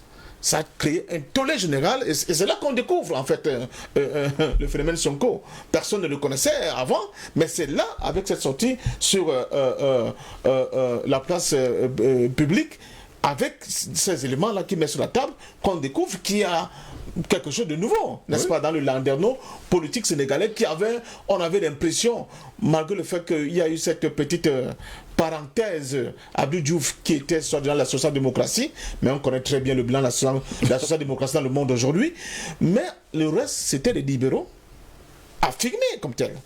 Sonko vient créer une césure entre ces bien-pensants, n'est-ce pas, qui estime que le meilleur des moyens pour continuer de coopérer avec Paris, c'est de se coucher devant les intérêts français. Lui dit non. Il faut que le Sénégal devienne autonome. Il faut que nous puissions avoir notre propre monnaie. Il faut mettre fin aux accords coloniaux. Il faut... on l'a pas assez dit, mais il y avait une base militaire française au Sénégal, ne l'oublions pas.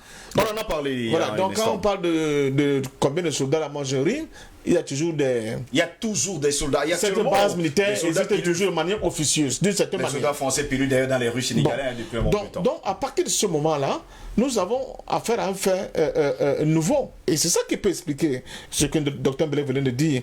Alors qu'on sait que les élections présidentielles, les prochaines, c'est dans 3 ans. Mais déjà, on déclenche les hostilités contre quelqu'un qui a été identifié comme un ennemi majeur dans la suite du combat. Je te vois me faire des signes, je crois que c'est l'heure du téléphone, hein, apparemment, le téléspectateur. Tu as l'air de nous couper techniquement, j'ai compris. Donc, nos téléspectateurs sont des rois et... c'est les téléspectateurs qui sont rois. Il y a quelqu'un qui nous appelle depuis Beyrouth, on va pas laisser faire. Voilà. Allô, téléphone, bon après-midi. Oui, bon après-midi, monsieur Steve. Comment allez-vous? Comment est-ce qu'on vous appelle? Je vais très bien.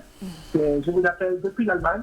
Oui. Donc, le thème d'aujourd'hui sur le Sénégal est un thème qui plus particulièrement m'intéresse beaucoup parce que moi, je suis originaire du Sénégal.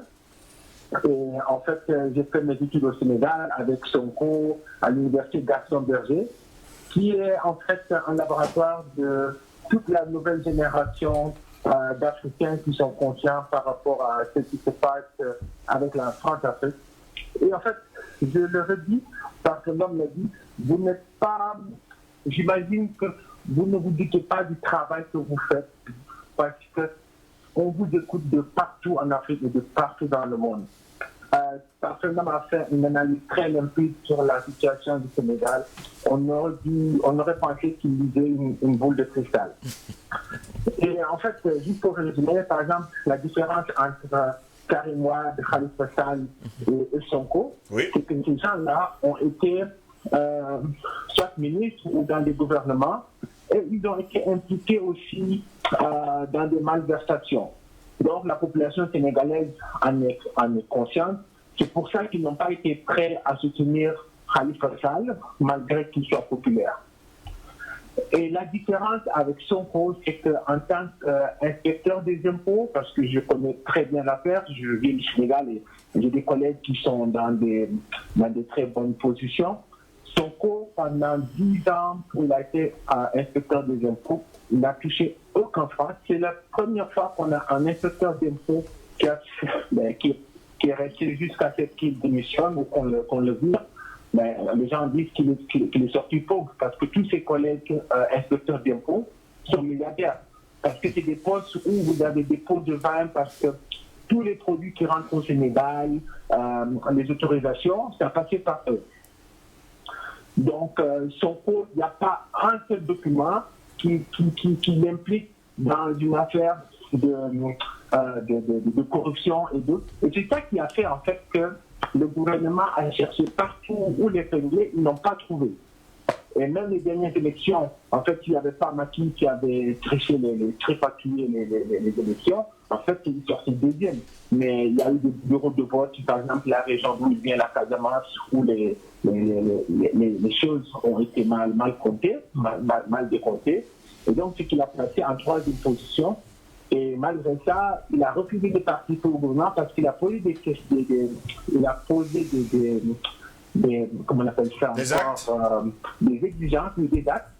Et en fait, il a dit la première chose, et ça a fait trembler la France, parce que c'est la première fois qu'on est un politique qui dit haut et fort qu'il faut sortir du franc CFA. Oui. Et il expliquait dans ses meetings.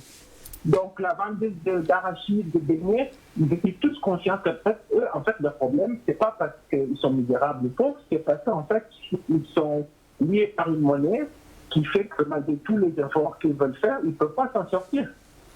Et en plus, au deuxième acte, il a exigé que les bases militaires que Ouad avait à la fin de son mandat Installé, dégagées, dégagé. parce que Ouad avait fait partir les bases, mais Macky, quand il est revenu, c'est les premiers accords qu'il a retenus. Donc Sonko a dit les bases militaires doivent partir parce que nous sommes un peuple souverain, on n'a pas besoin de bases militaires. Et en plus, il dit si on nous attaque, ça peut être que le Malien ou que le Mauritanien qui va nous attaquer. Et vu qu'on donc, il n'y a plus de raison d'avoir des bases militaires comme avant. Le troisième point qu'il a mis, c'est dénoncer les accords ATP, c'est-à-dire les accords de libre-échange. Il dit que ce n'est pas possible parce qu'on va tuer notre économie. Et en plus, il parle des choses qu'il connaît parce qu'il a été de l'intérieur. Et il a dit, en fait, par rapport aux frontières, il faut mettre des droits de douane sur nos frontières pour pouvoir aussi protéger les producteurs locaux parce qu'il ne peut pas faire concurrence avec des producteurs européens qui sont subventionnés.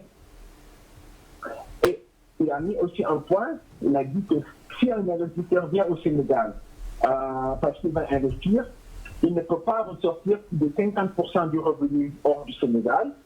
Et il a exigé que 98% des emplois de cette entreprise soient des Sénégalais.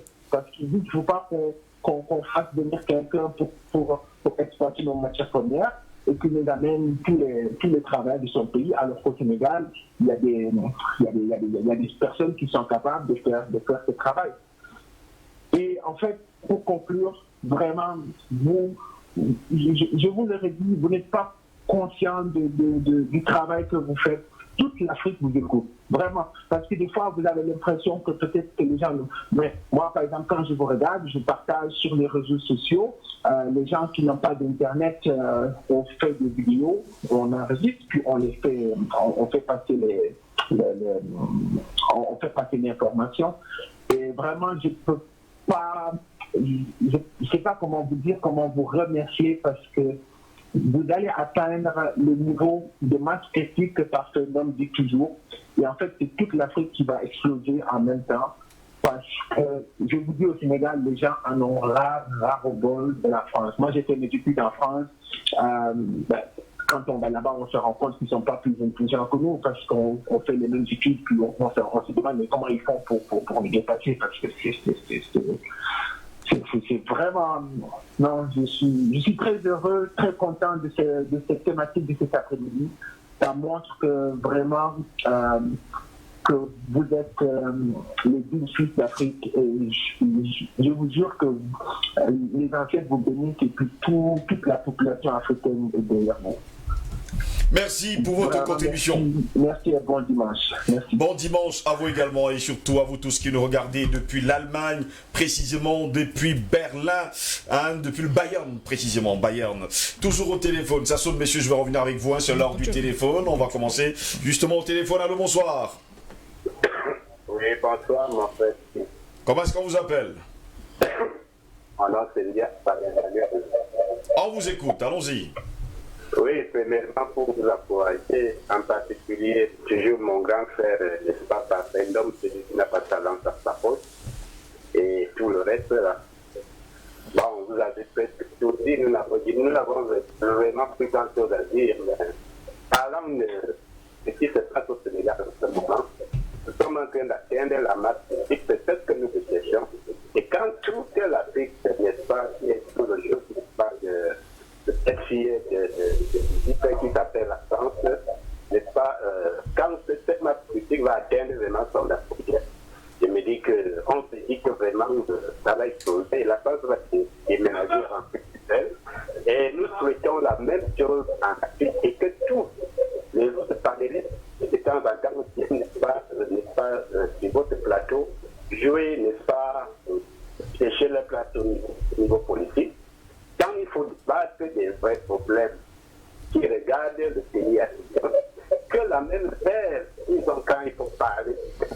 pour parler de la Côte d'Ivoire, il est dans le verre quand il faudra parler du Cameroun et de la soumission absolue de M. Pontiac vis-à-vis de la France. Seul M. Patrick Tapas et M. Parfendom et quelques monsieur est là qui ont souvent ce pouvoir de dire nous souhaitons que ce qui se passe au Sénégal, que cela se passe partout et nous vous apprécions, nous vous encourageons. N'ayez pas peur, n'ayez pas peur. Dieu est avec vous. C'est l'heure n'est pas de débarrasser, n'est pas le démon sanctificateur, le démon sanctificateur. Bon courage à vous tous et bonne soirée. Bon dimanche à vous également. Et je rappelle d'ailleurs que vous êtes très nombreux à nous appeler. Le standard reste ouvert. On ne peut qu'avoir un seul appel. On ne peut pas vous avoir tous en même temps. Donc, vous avez l'opportunité de nous appeler. C'est votre heure. D'ailleurs, je vais commencer à lire les messages. Bonsoir le plateau des Panafricains. Merci pour l'éveil de conscience. Non, au téléphone, ça continue à sonner. Allô, bonsoir. Oui, allô. Oui, bonsoir. Comment est-ce qu'on vous appelle? Moi, je suis sénégalais. Oui, on vous écoute. Et je suis au Japon. Baissez le volume de votre téléviseur. Hein. Baissez le volume de votre téléviseur. Vous pourrez nous avoir plus facilement. Comme ça, on aura une bonne fluidité dans la communication. Allô? Bah, ça va? Ça passe au Sénégal, oui, allô? Oui, on vous écoute. Maintenant, on vous écoute parfaitement.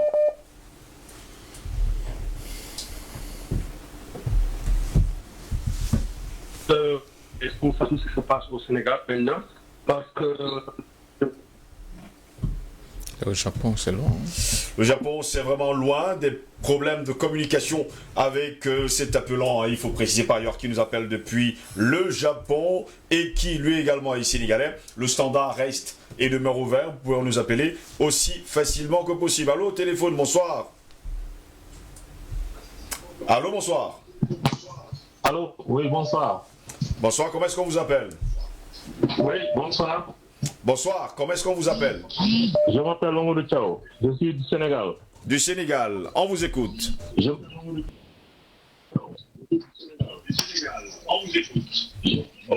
vous remercie de votre plateau-là. Baissez le volume de votre téléviseur, ce sera plus facile.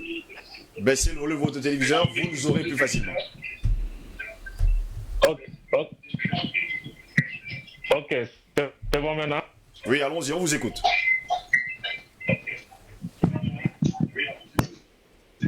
Voilà, donc je dis que vous faites un bon travail. Je vous suis depuis quelque temps. J'ai découvert votre télévision aux environs de la fin de l'année 2020. Et vraiment, je vois que vous traitez des thèmes très importants. Et bon, souvent, je participe via SMS et je donne mes impressions là-dessus. Mais pour ce qui se passe actuellement au Sénégal, il faut dire que c'est l'accumulation de frustration. Parce que le Sénégalais, par nature, n'est pas violent. Mais c'est parce que actuellement le peuple n'a plus le cadre d'expression. C'est pour cela que ça s'est fait dans la rue. Mais si on les avait permis, par exemple, à travers les radios ou bien des télévisions comme la vôtre, alors ça de contenancer ce que veulent dire les jeunes et essayer de trouver des solutions ensemble, de parler des problèmes qui préoccupent le peuple et de trouver des solutions. Mais si vraiment on ne veut pas écouter, parce que simplement vous croyez qu'ils sont contre vos agissements, là c'est carrément les mettre en dehors de ce que vous voulez faire, et c'est ça que le peuple ne peut pas accepter. Donc moi je crois que pour gouverner ici actuellement en Afrique, il faut impliquer le peuple et l'écouter. C'est pas dire qu'il faut donner le peuple, il faut donner à tout un chacun de forcer, par exemple, ce qu'il veut faire, mais de les écouter et de prendre en compte leurs préoccupations. Parce que depuis 2012, on est en train de donner des tares, d'expliquer des choses qui ne se passent pas correctement. Donc, il était normal que le chef devant des gens effectivement, il y a des financements qu'on dit que ça c'est pas normal du tout. Il fallait donner des explications. Mais à chaque fois, le peuple crie sur quelque chose, il voit concrètement que c'est vrai. Par exemple, à propos de terre, de grand investissement, on nous parle de milliers d'euros. Et le peuple, donc il y a des problèmes. Il faut simplement donner des explications qui pourraient au moins apaiser l'amertume des peuples. Bon, ça, c'est ce que j'ai à dire. Et je vous remercie encore. Je vois que votre plateau, en tout cas, je souhaite que l'Afrique ait des télévisions comme la vôtre et aussi organise des panels comme ceux que j'ai entendu parler sur votre compatriote Paul Ella. Il serait intéressant qu'il se déplace souvent pour aller dans d'autres pays et faire des conférences de ce genre. Parce que c'est comme ça que les peuples peuvent être conscientisés et ne pas agir dans la violence ou bien dans la subversion. C'est-à-dire agir consciencieusement, savoir que c'est ça que le peuple a besoin pour le faire. On n'aura pas besoin de violence, on aura juste besoin d'intelligence pour agir de la manière la plus correcte. Merci en tout cas et bonne journée. Je suis Momo Thiaw du Sénégal.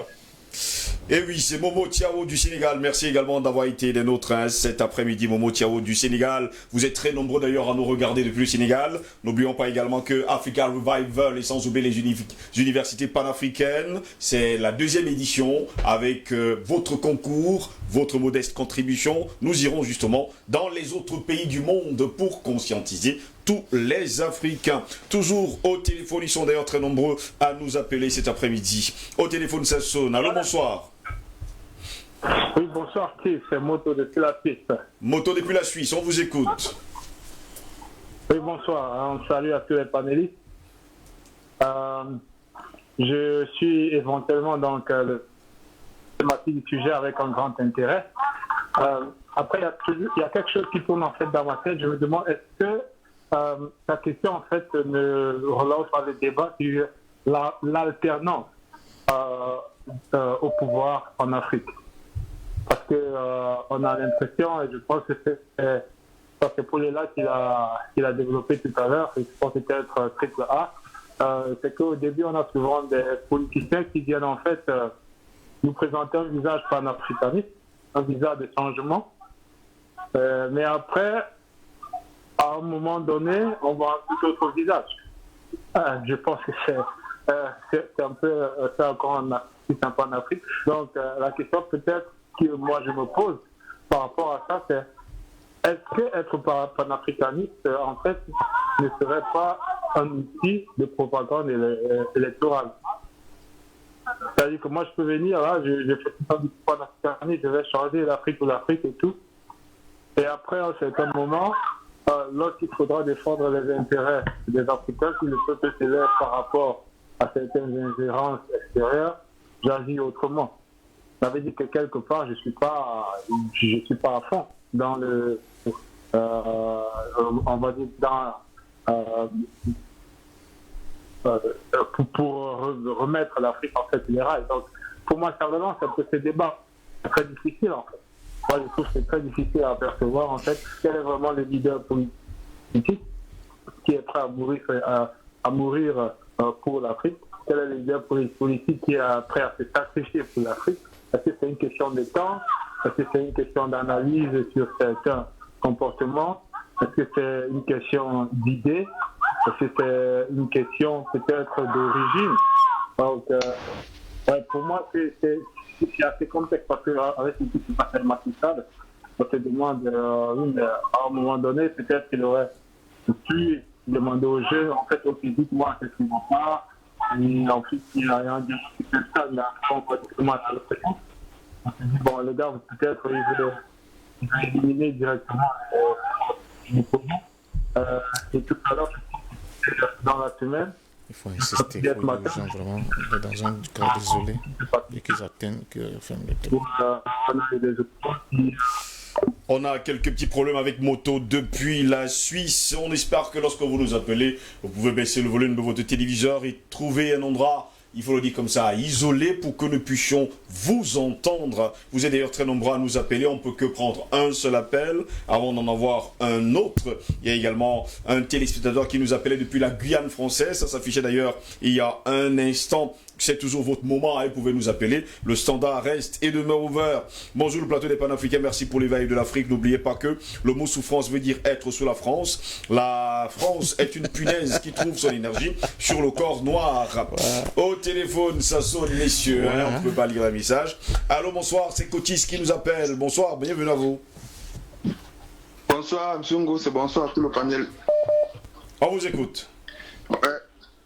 J'appelle parce que en fait, la problématique du Sénégal, c'est la même problématique qu'on a en Afrique, quoi. Oui. On se rend compte aujourd'hui, quand il y a un homme politique qui a vraiment les convictions et qui veut vraiment bagarrer pour son peuple, le système en place fait tout pour lui écarter de ça, contrairement à certains idiots utiles qu'on a en politique chez nous. Parce que comme disait le frère tout à l'heure, il y a des gens qui viennent en politique juste pour se remplir les poches. On se rend compte qu'aujourd'hui, il y a des fémans parce qu'ils ont accumulé un certain nombre de capital, ils viennent se mettre en politique parce qu'ils vont corrompre les gens qui ont faim. Et ça fait que les vrais gens vraiment qui ont des convictions, qui ont l'amour pour leur peuple, n'ont pas suffisamment de moyens pour pouvoir défendre les intérêts du peuple, on les met de côté. Donc c'est le vrai problème qu'on a aujourd'hui. On voit donc au Sénégal que la France, sous la couverture de Macky Sall, tue ses opposants. C'est exactement les mêmes choses qu'on fait en Europe. En Europe, quand tu commences à déranger, on te colle les problèmes de viol. C'est ce qu'il dit ici en permanence. Quand tu commences à déranger, on te colle les problèmes de viol, on te traite de tous les noms d'oiseaux, pour tes discrédibilités autour de la communauté, au cours du peuple. On fait tout avec les médias qu'ils ont. Et donc, on trouve un jeune comme Songo, comme ça, là, c'est quelqu'un qui a une vision différente de la politique vis-à-vis de certains politiciens qu'on a toujours eu depuis. Il a une vision différente. Il a vraiment l'amour pour le peuple. Il est jeune, il aspire vraiment aux besoins de ce peuple-là. Donc on fait tout pour l'écarter. Et maintenant, on va mettre les idiots utiles au système, on va mettre les idiots utiles des politiciens qu'on maîtrise, on sait ce qu'ils vont faire, on sait où ils vont. C'est exactement le même problème qu'on a. C'est le même problème qu'on a en Afrique. Il faut qu'on essaie. C'est pour ça qu'il dit dans les plateaux, vos plateaux, on a les vrais politiciens là-bas. Pour moi, c'est ça, les patins d'hommes, les Paul-là, les triples A, même Bungo. C'est vous qui devez représenter le peuple à l'Assemblée nationale. Parce qu'on va mettre les gars à l'Assemblée nationale qui, le problème du CFA, ils ne savent même pas. Ils ne savent même pas. Et ce sont eux qui vont nous représenter. Ça fait qu'on va faire du surplace. En permanence, on va faire du surplace. Le peuple va lutter. Mais quand ils vont vraiment atteindre l'objectif, les politiciens vont trafiquer leurs efforts. C'est ce qu'on vit chez nous. Au bout d'un moment, il faut que les gens s'engagent. Il faut que les gens qui sont éveillés, les gars qui ont vraiment les arguments pour pouvoir défendre le peuple, s'engagent. C'est tout. Il faut que l'Assemblée nationale soit représentative du peuple. On ne peut pas avoir... Quand je rentre dans ma campagne, tu vois le député, mais tu te dis, mais c'est celui-là qui va défendre les gens. Tu pars à gauche, tu les vois, c'est tous des gars, c'est des fémans. C'est des gens que les autres bandits les ont mis là-bas et ils protègent les intérêts de ces gens-là. Mais ils ne savent rien du peuple. Et en plus, ils sont archi déconnectés de la réalité. C'est ça qui nous représente permanent. Donc on a besoin des Songo. Et les Songo là, c'est les Paul et là, c'est les Bandakani, c'est les Tatinda, c'est le professeur Mbelek. C'est vous qui pouvez représenter ça. Il faut qu'on essaie de prendre la main notre destin. Les idiots utiles qu'on a, que la France a mis comme opposition au pays, ça, ils ne nous représentent pas. C'est pas pour nous. Merci beaucoup. Bonne continuation. Merci à vous également, Cotis depuis Paris, toujours au téléphone. Ça sonne. Allô, bonsoir. Oui, bonsoir. Bonsoir, comment est-ce qu'on vous appelle? Depuis la Guyane française. Oui, je m'appelle M. Missa Marc.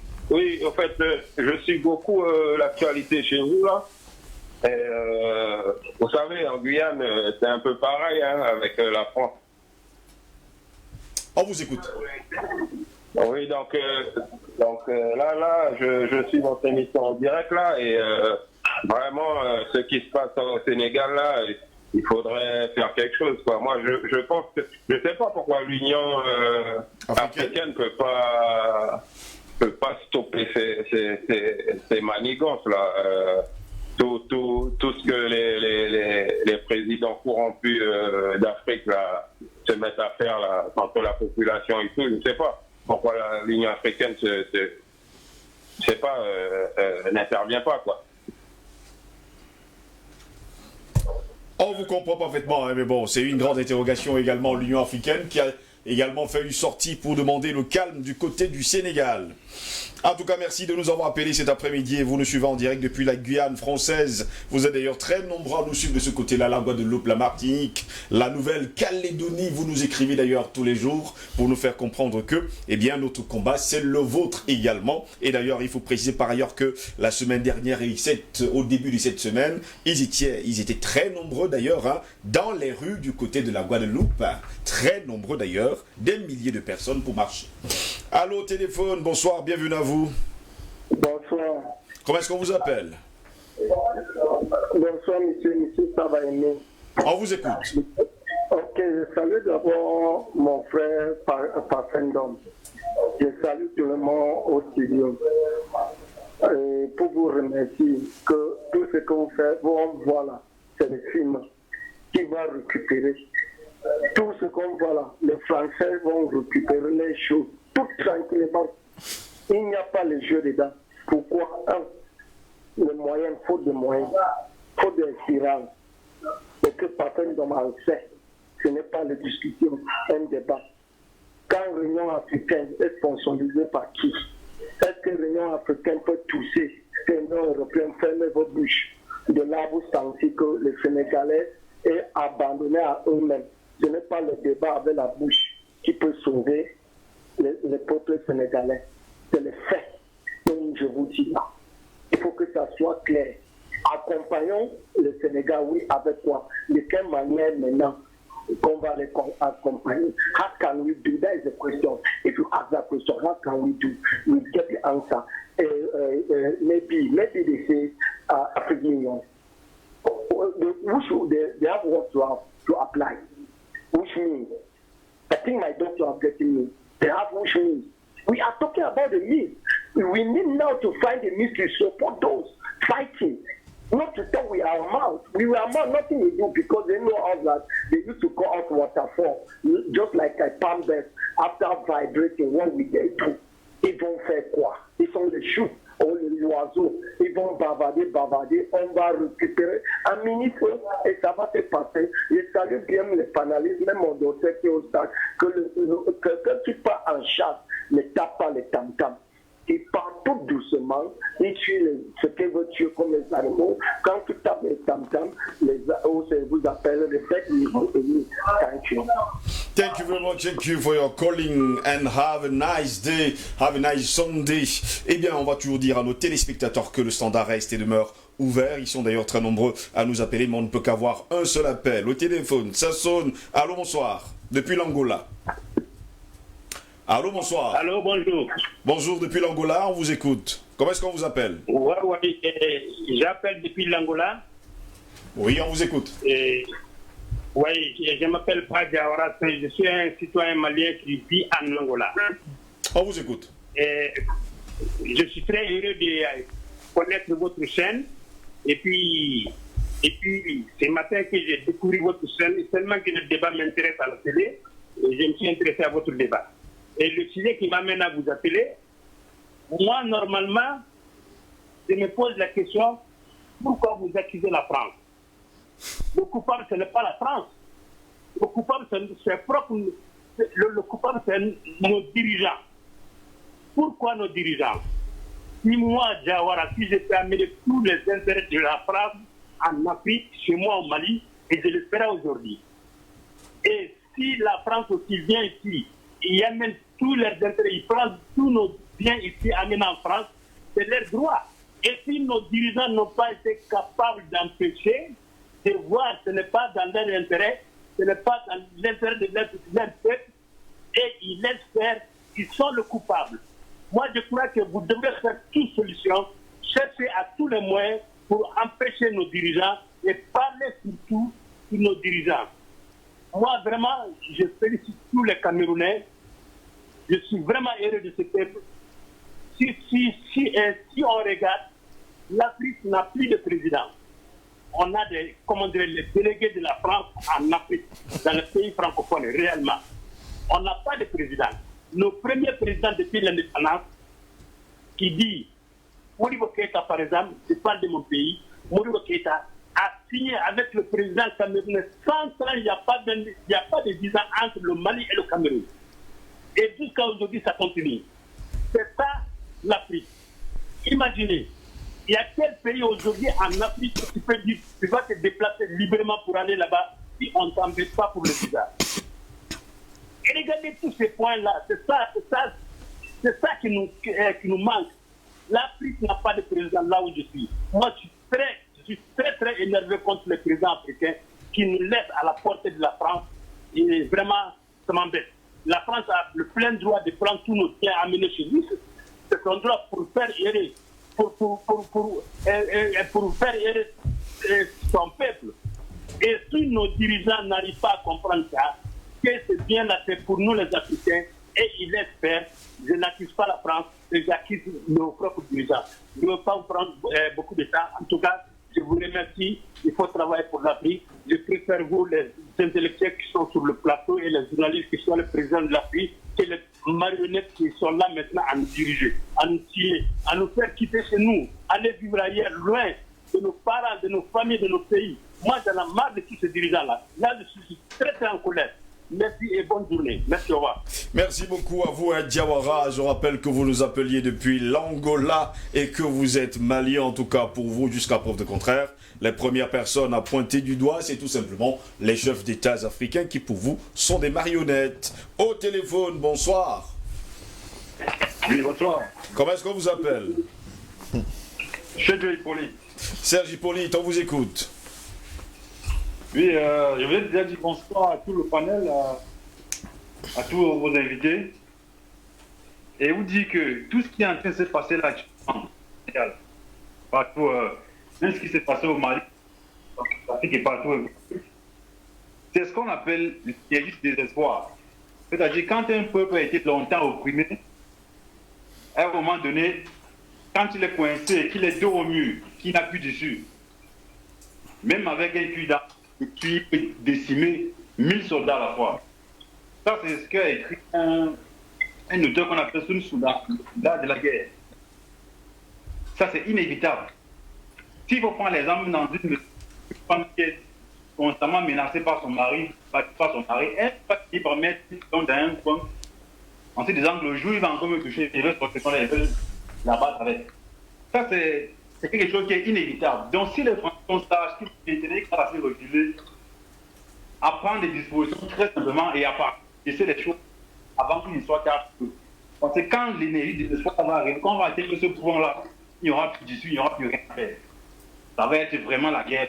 Et nous sommes prêts pour ça. Comme Gutenberg le dit, nous on veut ça, nous sommes prêts pour ça. Il n'y a pas d'autre chose à faire. Merci beaucoup. Donc, merci pour continuation à vous. Merci également à vous qui nous appeliez depuis la France cet après-midi. Vous êtes très nombreux à nous écrire. Je ne sais pas si je pourrai lire les messages parce qu'il ne manque plus que 20 minutes pour sortir de cette autre édition de Feu Vert. Nous sommes le 7 mars de l'an de grâce 2021. Tout à l'heure, Patient Parfait, dont vous aviez la parole et vous reveniez justement sur ce qui se passe actuellement au Sénégal. C'est vrai également que plusieurs de nos téléspectateurs nous ont appelés pour nous encourager, pour faire comprendre qu'on est en train d'atteindre aujourd'hui la masse critique, et lorsque cette masse critique sera atteinte d'ailleurs sur tout le continent africain, eh bien l'Afrique va exploser et la France n'aura qu'un seul choix, rentrer chez elle. Non, mais de toute façon c'est pratiquement inscrit dans l'ordre des choses. Je vous avais dit, j'ai rappelé sur ce plateau, j'insiste, c'est pour cela que je continue de faire un plaidoyer pour ce que j'appelle l'union politique de notre continent. Parce que quand on prenait l'Afrique francophone, ou l'Afrique dite francophone, du Sénégal, qui a des problèmes aujourd'hui pratiquement jusqu'au Congo, ce sont les mêmes réalités. Ce sont les mêmes réalités, pas conjoncturelles, mais structurelles, sur tous les plans, économiques, social, politique, culturel, ce sont les mêmes réalités. Si vous prenez un cas, par exemple le cas de Cameroun, et vous faites l'analyse, et vous tombez à la fin de votre analyse, que nous avons un déficit infrastructurel, c'est la même chose dans les autres pays. Vous allez constater que dans tous les autres pays, il y aura des déficits infrastructurels. Si vous faites une analyse sur le système scolaire et vous vous rendrez compte que du point de vue des manuels scolaires, il y a un gros gap par rapport à la réalité, par rapport à notre ambition et la manière dont on veut se développer. Et ce qui devait être fait, on va nous rendre compte que c'est parce que c'est Paris depuis Paris que la politique tout se gère, la politique de l'irrigation. Ça va être la même chose au Congo, ça va être la même chose en Côte d'Ivoire, ça sera la même chose au Mali, un peu partout. Donc, nous sommes face à cette même réalité. Je pense que pour que nous puissions nous en sortir, n'est-ce pas, de cette difficulté-là, il faudrait justement qu'il y ait des synergies, qu'on mette en place des synergies. Pour que quand ça tangue au Sénégal, si ça tourne au Sénégal, que ce soit comme l'effet papillon, que l'ensemble des pays africains qu'on ressent de cette secousse tellurique de telle manière que les Africains, pour dire, c'est un message qu'on envoie, non seulement à la France, mais à l'essentiel, ce que j'appelle le monde de la finance internationale. Parce que je crois qu'on a réglé le débat. Quand on parle de la France, on parle surtout et en premier, n'est-ce pas, aux élites politiques françaises et à ceux qui gèrent les finances au niveau de la France. Oui. Parce que c'est eux qui sont les grands gagnants dans l'affaire. Quand vous voyez, par exemple, au Sénégal, ce qui a été attaqué, ce sont les supermarchés Auchan, ce n'est pas le petit... Les stations-service Total. De quartier. Total, ce n'est pas le petit Marseillais, n'est-ce pas, qui est dans les quartiers difficiles. Non, c'est cette élite politique, n'est-ce pas, c'est cette élite qui gère l'économie, la finance, n'est-ce pas, de ce de ce bloc mondialisé, qui, n'est-ce pas, sème ces injustices arrêtées, parce que ce sont des injustices économiques sur l'ensemble de notre continent et de cette zone française. Donc, ce que nous avons commencé à faire sur le plan, par exemple, de l'éducation et de l'éveil, on organise des séminaires, et puis à une initiative, et d'autres initiatives existent d'ailleurs, sont à encourager et à soutenir. Mais ce qu'il faut faire fondamentalement, il faut qu'on crée des organisations authentiquement panafricaines et qui auront la possibilité de se mettre en synergie. C'est seulement comme ça que nous allons faire des petits pas qualitatifs. Alors, ça me permet de revenir, parce que c'est une question, les gens, un de nos téléspectateurs nous disait tout à l'heure, il y a des gens qui se présentent comme panafricains, en réalité, pour essayer de gruger tout le monde, mais arrivé au pouvoir, on découvre sa vraie nature. Il enlève le masque de panafricain pour devenir justement ce qu'il était. Oui, mais ces exemples-là sont très peu. Je cherche même depuis là de voir quelqu'un qui a dit je suis panafricain et qui est arrivé au pouvoir. C'est difficile. Dans l'espace francophone. Il y a quand même des hommes politiques sur le triangle national camerounais qui ont déclaré haut et fort au départ être contre le panafricanisme. Mais un matin, ils ont trouvé justement les sujets panafricanistes pour plus tard déclarer haut et fort qu'ils ne le sont pas. Oui, mais à la base, ils ne vous diront pas ce que je dis là. Et j'utilise le panafricanisme comme fonds de commerce pour faire beau. Oui. Mais de leur conviction de départ, ils ne vous diront jamais qu'ils sont panafricanistes. Est-ce qu'un jour... Ouattara, dans les faits, on ne le verra jamais. On ne verra jamais. Ouattara ne s'est pas levé un jour, vous avez dit qu'il était panafricaniste. Ça ne sait pas ce que c'est. Macky Sall, moi encore. Qui d'autre? C'est-à-dire que quand on parle de panafricanisme, ce n'est pas une énumération, une évocation de quelque chose comme ça dans le vide. Ça veut dire quelque chose. Du point de vue de votre comportement, votre manière de vivre, d'agir, de vous comporter. Et au niveau des actes, oui, notre ami qui appelle depuis l'Angola, à qui j'ai dit bon dia, Diawara, il dit oui, vous allez voir pratiquement dans aucun pays en Afrique, vous ne pouvez pas vous déplacer quand vous voulez, mais il y a un petit cas quand même, c'est le Bénin de M. Talon, bien que Talon lui-même ne dise pas qu'ils sont panafricanistes. Oui. Mais au Bénin, on a levé la restriction d'avoir absolument un visa d'entrée pour entrer au Bénin pour les Africains que nous sommes. Moi, je suis allé, j'ai été au Bénin, et c'était comme si je quittais d'une pièce de ma case pour une autre pièce de ma case. Donc, c'est ça que nous voulons. Alors que nous avons des gens qui disent qu'ils défendent l'Afrique, mais pour aller chez eux, mon cher ami, c'est la croix à la bannière. Vous voyez. Donc, c'est cet ensemble de choses. Et je suis d'accord en disant que c'est la jeunesse africaine aujourd'hui qui doit prendre à bras le corps cette affaire-là. Et je fustige de nouveau cette jeunesse qui ne voit pas où sont ses intérêts. Je vois des jeunes, ils sont comme ça là, béats devant les grands écrans de télévision. Je dis, ils font quoi? On me dit, regarde un match de football parce qu'ils ont parié. Tout le monde est dans le bête quelque chose. Bête ceci, bête cela, bête ceci. On est en train de ne pas comprendre que, mais c'est parce que nous entretenons l'économie des pays occidentaux dans le domaine des jeux, qu'ils ont déjà bien organisé. Et nous, qui va organiser le domaine des jeux chez nous? Le Cameroun vient d'acquérir de très beaux stades, d'accord. Mais comment on va faire pour avoir un championnat de qualité capable, n'est-ce pas, d'entretenir tout ce pan de l'économie? Est-ce que c'est en regardant ailleurs? C'est en pariant sur les matchs de Barcelone contre je ne sais pas qui? Donc, ça, c'est la première chose. La seconde chose, c'est ce refus de notre jeunesse, une partie de notre jeunesse, heureusement toute la jeunesse n'est pas à mettre dans le même paquet, mais une frange de notre jeunesse, de se dire, la politique, moi, je ne veux pas faire la politique, ça je ne m'intéresse pas. Mais il se trompe. Parce que ne pas faire la politique, c'est la faire, mais d'une autre manière, parce qu'elle va te faire, forcément. Ne pas s'intéresser aux questions brûlantes de l'Afrique aujourd'hui en disant c'est vous les longs crayons là-bas, alors que ce n'a rien du tout d'une affaire de longs crayons, c'est ne pas comprendre le sens des enjeux. Donc, Monsieur, on va aller au pas de course, plus que 14 minutes, allons-y. Oui, non, je suis pas là pour dire que je suis conscient du fait que le travail que vous abattez, qu'on abat tous sur ce plateau, il va finir par porter des fruits. Il va finir par porter des fruits. C'était un esclavagiste, non, un raciste, Victor Hugo. Un raciste, ça, c'est tout le monde le sait, c'est un secret de polichinelle. On appelle ça les Russes de l'histoire, mais c'est lui qui a déclaré que rien n'est plus puissant qu'une idée dont le moment est venu. Depuis qu'on tourne sur la question de il faut tout faire pour faire gonfler cette masse critique africaine, les gens nous prenaient pour des rêveurs. Quand on s'est attaqué au franc CFA, ils nous ont appelés des aboyeurs. Mais les faits au quotidien pour les jeunes Africains démontrent aujourd'hui qu'ils n'ont pas ils ne pourront pas faire d'économie, n'est-ce pas? Ils ne pourront pas faire se défausser par rapport à ces responsabilités. Nous sommes obligés de mener ce combat. Et effectivement, Dr Mbelek, ce combat-là va nous conduire à la guerre, à la vraie guerre contre ces États-là, ces individus-là, ces clubs, ces oligarchies qui refusent de donner leur souveraineté à l'Afrique. Je dis à l'entame de mon propos que l'une des premières loges maçonniques en Afrique dite francophone, c'est elle est née au Sénégal.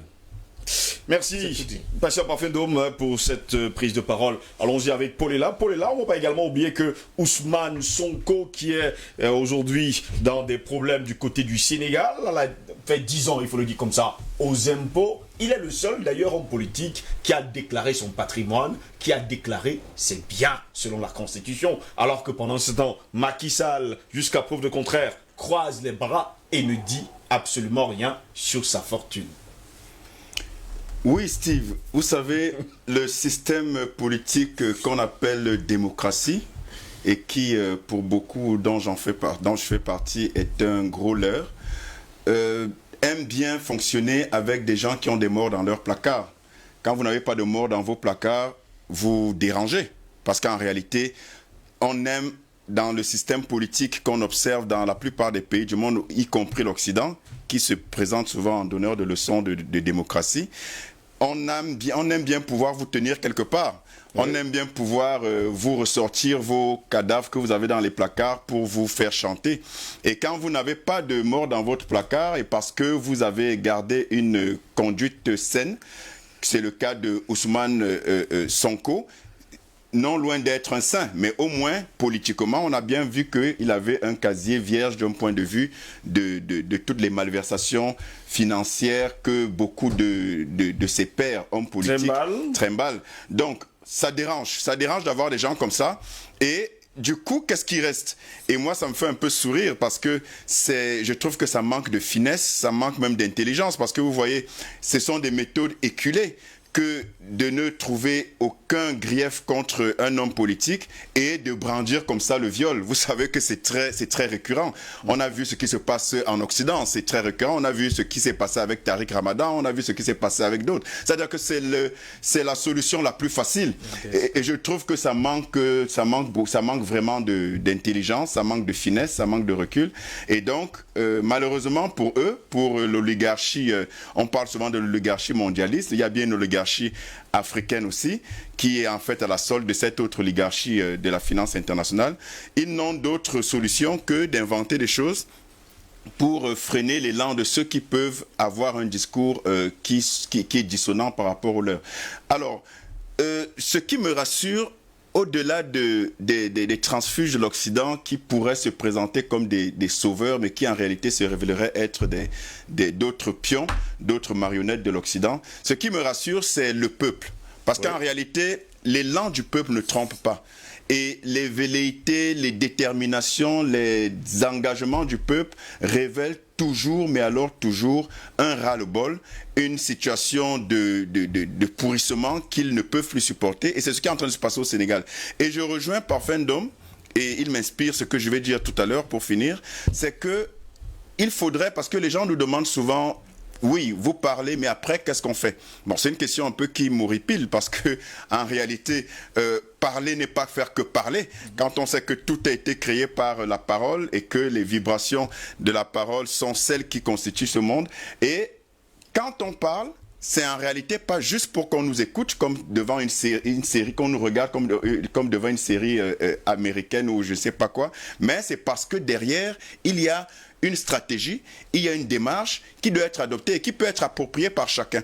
Alors, pour terminer, je retrouve Parfum d'Homme, parce que c'est très intéressant et très important, c'est que quand les Africains, parlant de poser des actes concrets, à un niveau individuel. Quand quelque chose se passe dans un pays africain comme le Sénégal, comme le Mali, comme la Centrafrique, il est impératif que ça concerne tous les Africains et que ce soit une mobilisation systématique et automatique de la part des Africains pour que le problème du Sénégalais soit le problème du Camerounais, que le problème du Malien soit le problème du Tchadien, que le problème du Nigérien soit le problème du Centrafricain et ainsi de suite. Ce n'est que comme ça, et je suis très content quand j'entends des gens qui appellent de partout, de différents pays, de pays africains, pour se mobiliser et dire qu'ils sont faits et causes pour la situation au Sénégal. Donc, moi je pense que concrètement, soyons unis, on parle d'unité et vraiment je termine. Moi, c'est dommage et ça fait un peu sourire, mais en même temps pleurer quand on dit on attend que les chefs d'État, pourquoi les chefs d'État ne font pas ça? Mais si on a fait un constat, une observation claire, à savoir qu'ils sont des marionnettes, mais qu'est-ce qu'on attend encore? Soyons conséquents. Alors prenons nos responsabilités en tant que peuple et mobilisons-nous pour que, à titre individuel, le problème du Malien, du Sénégalais, du Tchadien, du Centrafricain, du Congolais, soit du Gabonais, soit le problème du Camerounais, soit le problème de nous tous. C'est comme ça qu'on va créer une force face à laquelle aucune armée ne pourra rien et qu'on pourra donc tirer notre liberté tant attendue et tant réclamée. Docteur Jean-Paul Bellec, après, il faut le dire comme ça, Cheikh Anta Diop, après... Cheikh Anta Diop. Cheikh Anta Diop. Alors, quand vous ne voulez pas que je fasse l'émission, bon, d'accord. Après, Cheikh Anta Diop, voilà, ça vous rassure là maintenant, là. Mamadou Dia, Ousmane Sonko, va-t-il entrer également, lui également, dans l'histoire des grands hommes du côté du Sénégal? Je ne dirais pas ça. Parce que les cimetières sont pleins de grands hommes. Oui. Et je ne souhaite pas Ousmane Sonko, qui n'a que 47 ans, d'aller au cimetière. L'heure n'est pas encore arrivée. Oui. Donc je ne dirais pas ça. Et puis je ne veux pas le comparer à Cheikh Anta Diop. Il ne faut pas exagérer. Ok, on n'est pas dans le même domaine. Non. On n'est pas dans le même domaine, justement. Cheikh Anta Diop, c'est un savant pluridisciplinaire qui a dit des choses, qui a pensé des choses, qui a fait même des choses. J'ai parlé de laboratoire Carbone tout à l'heure. Au moment où personne... Quand Cheikh Anta Diop parle de l'origine africaine et monogénétique de l'humanité, il fallait le faire. On est dans les années 50. Oui. Hein? Ça, c'est un très grand savant. Parce que même à l'époque, les quelques faits qui pouvaient exister, il a défendu cette thèse de façon ferme. Et ce n'est que dans les années 80-90 que la plupart des autres savants le disent maintenant, et maintenant c'est courant. Mais il y avait déjà trop d'évidence. Mais Cheikh Anta le fait dans les années 50. Origine africaine et monogénétique. Bon, donc moi je compare pas Cheikh Anta Diop à la légère avec qui que ce soit. Fût-il sénégalais. Celui-ci est à part. Hors catégorie. On ne discute pas. Et c'est Cheikh Anta, pas Cheikh. Hein. Tous ceux qui disent Cheikh, ça veut dire qu'ils ne connaissent pas bien son œuvre. J'ai remarqué ça. C'est Cheikh Anta Diop. Cheikh Anta Diop. C'est un titre qui l'hérite de son nom qu'il a élevé. Allons-y rapidement. Il s'appelait Cheikh Mbaké. Donc je sais de quoi je parle. Tout à l'heure, je dis donc mes salutations à Diallo Diop. J'arrivais pas à dire le nom parce que je pensais que Diallo, en fait Diallo c'est son prénom. Lui-même s'appelle Diop comme Cheikh Anta Diop. Diallo Diop de RND. Bon, alors, donc, moi je dis ceci. Les événements au Sénégal ne sont pas des événements qu'on est dans un état démocratique, parce qu'il n'y a jamais eu de démocratie au Sénégal. Je me souviens très bien de Senghor parlant à la télévision française dans les années 70, parce que nous on a quand même un certain âge, malgré l'apparence, et Senghor disait qu'il a choisi lui-même le nombre et le type de partis pouvant figurer dans la démocratie sénégalaise. Oui. Lui étant le parti socialiste, il y a un parti marxiste que lui il a choisi. Et un parti libéral. Un point trait. Les autres, il ne veut pas savoir. Ça, c'est la démocratie. Donc, c'est n'importe quoi. Il y avait le RND de Cheikh Anta Diop, d'ailleurs, qui avant avait porté un autre nom. Parti communiste. Voilà. c'est ça le marxisme. Ouais, c'était le Parti communiste sénégalais, oui. debout de Cheikh Anta. Non, Cheikh Anta n'a pas fait de Parti communiste. Non, non, pas du tout. Regarder. Non, je crois pas. Terminons rapidement. En tout cas, Senghor a validé un parti marxiste. Oui. Et il l'a invalidé. Alors, le marxiste en question était, je ne sais pas si c'est son nom, il se reconnaîtra lui-même, était quelqu'un. Bon, ok, Amadi Ali Diang, c'est ça. Moi, je ne voulais pas dire, mais tu m'obliges. Et celui-ci était un anti-diopiste primaire.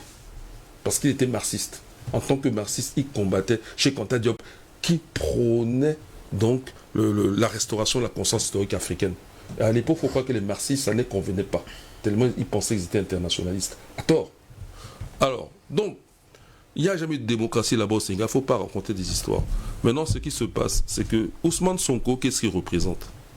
Voilà quelqu'un, là nous sommes sur le champ politique. Il a fait l'ENA. Hein. L'ENA, c'est en France là-bas. Voilà quelqu'un qui prône la rupture, ce que tout Africain conscient demande. Qu'il soit du côté de la descendance à la colonisation britannique, portugaise, espagnole, française, arabe, peu importe. Qu'est-ce que nous demandons? La fin de ces francs CFA. En fait, quand je dis la fin, le franc CFA est fini. Mais nous ne voulons pas de ces succès d'année, de gens éco et consorts. On veut la rupture totale du côté financier avec la France. On est d'accord? Oui, on est d'accord. Même si vous dites non, je sais que vous êtes d'accord. Terminons rapidement. Hein. On est tous d'accord, il n'y a même pas de nom à dire là-bas. Deuxième point, c'est le départ des bases militaires françaises. Qui n'est pas d'accord? On est tous d'accord. Je n'attends pas vos avis, on est d'accord. Ok, je sais qu'on est d'accord. Alors, donc, c'est ça. Et il ne le dit pas seulement avec les mots, parce qu'on dit, que je pose la question, est-ce que vous connaissez l'équation de Schrödinger, avec la fonction d'onde? Le chat de Schrödinger. L'équation de Schrödinger, oui, dans le chat, de Schrödinger. Moi, oui. je parlais de l'équation. Oui. Mais le chat dans l'équation. Voilà. Ok. Donc, ça veut dire, Paul est là, a failli faire mention de ça, mais il n'a pas été trop loin, peut-être parce qu'il est prudent, n'est pas physicien. Oui, l'action avec le vide. Oui. Le vide, l'air elle-même est dans le vide. Nous agissons à travers le vide. Les vibrations viennent du vide. Les ondes électromagnétiques ne sont pas dans le vide.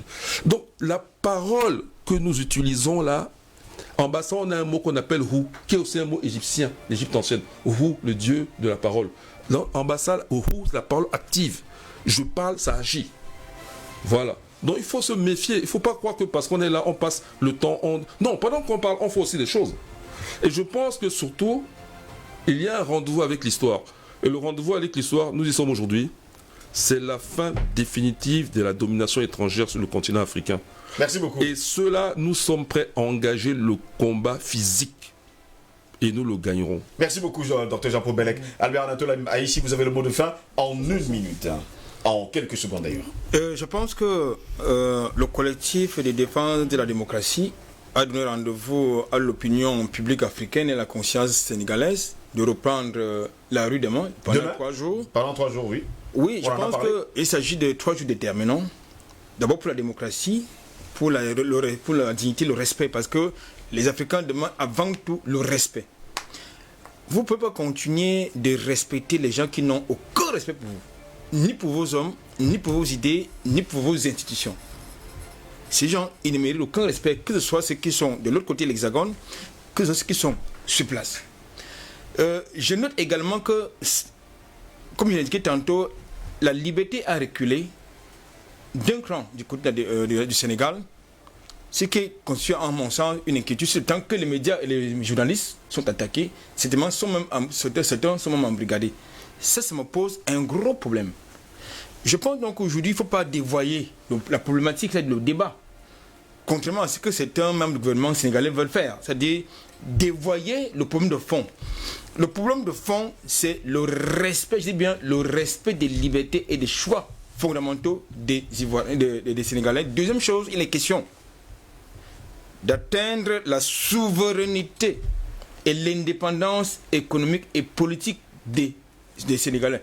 C'est la même chose pour le Sénégal, c'est la même chose pour tous les pays de l'espace francophone, dit francophone d'Afrique.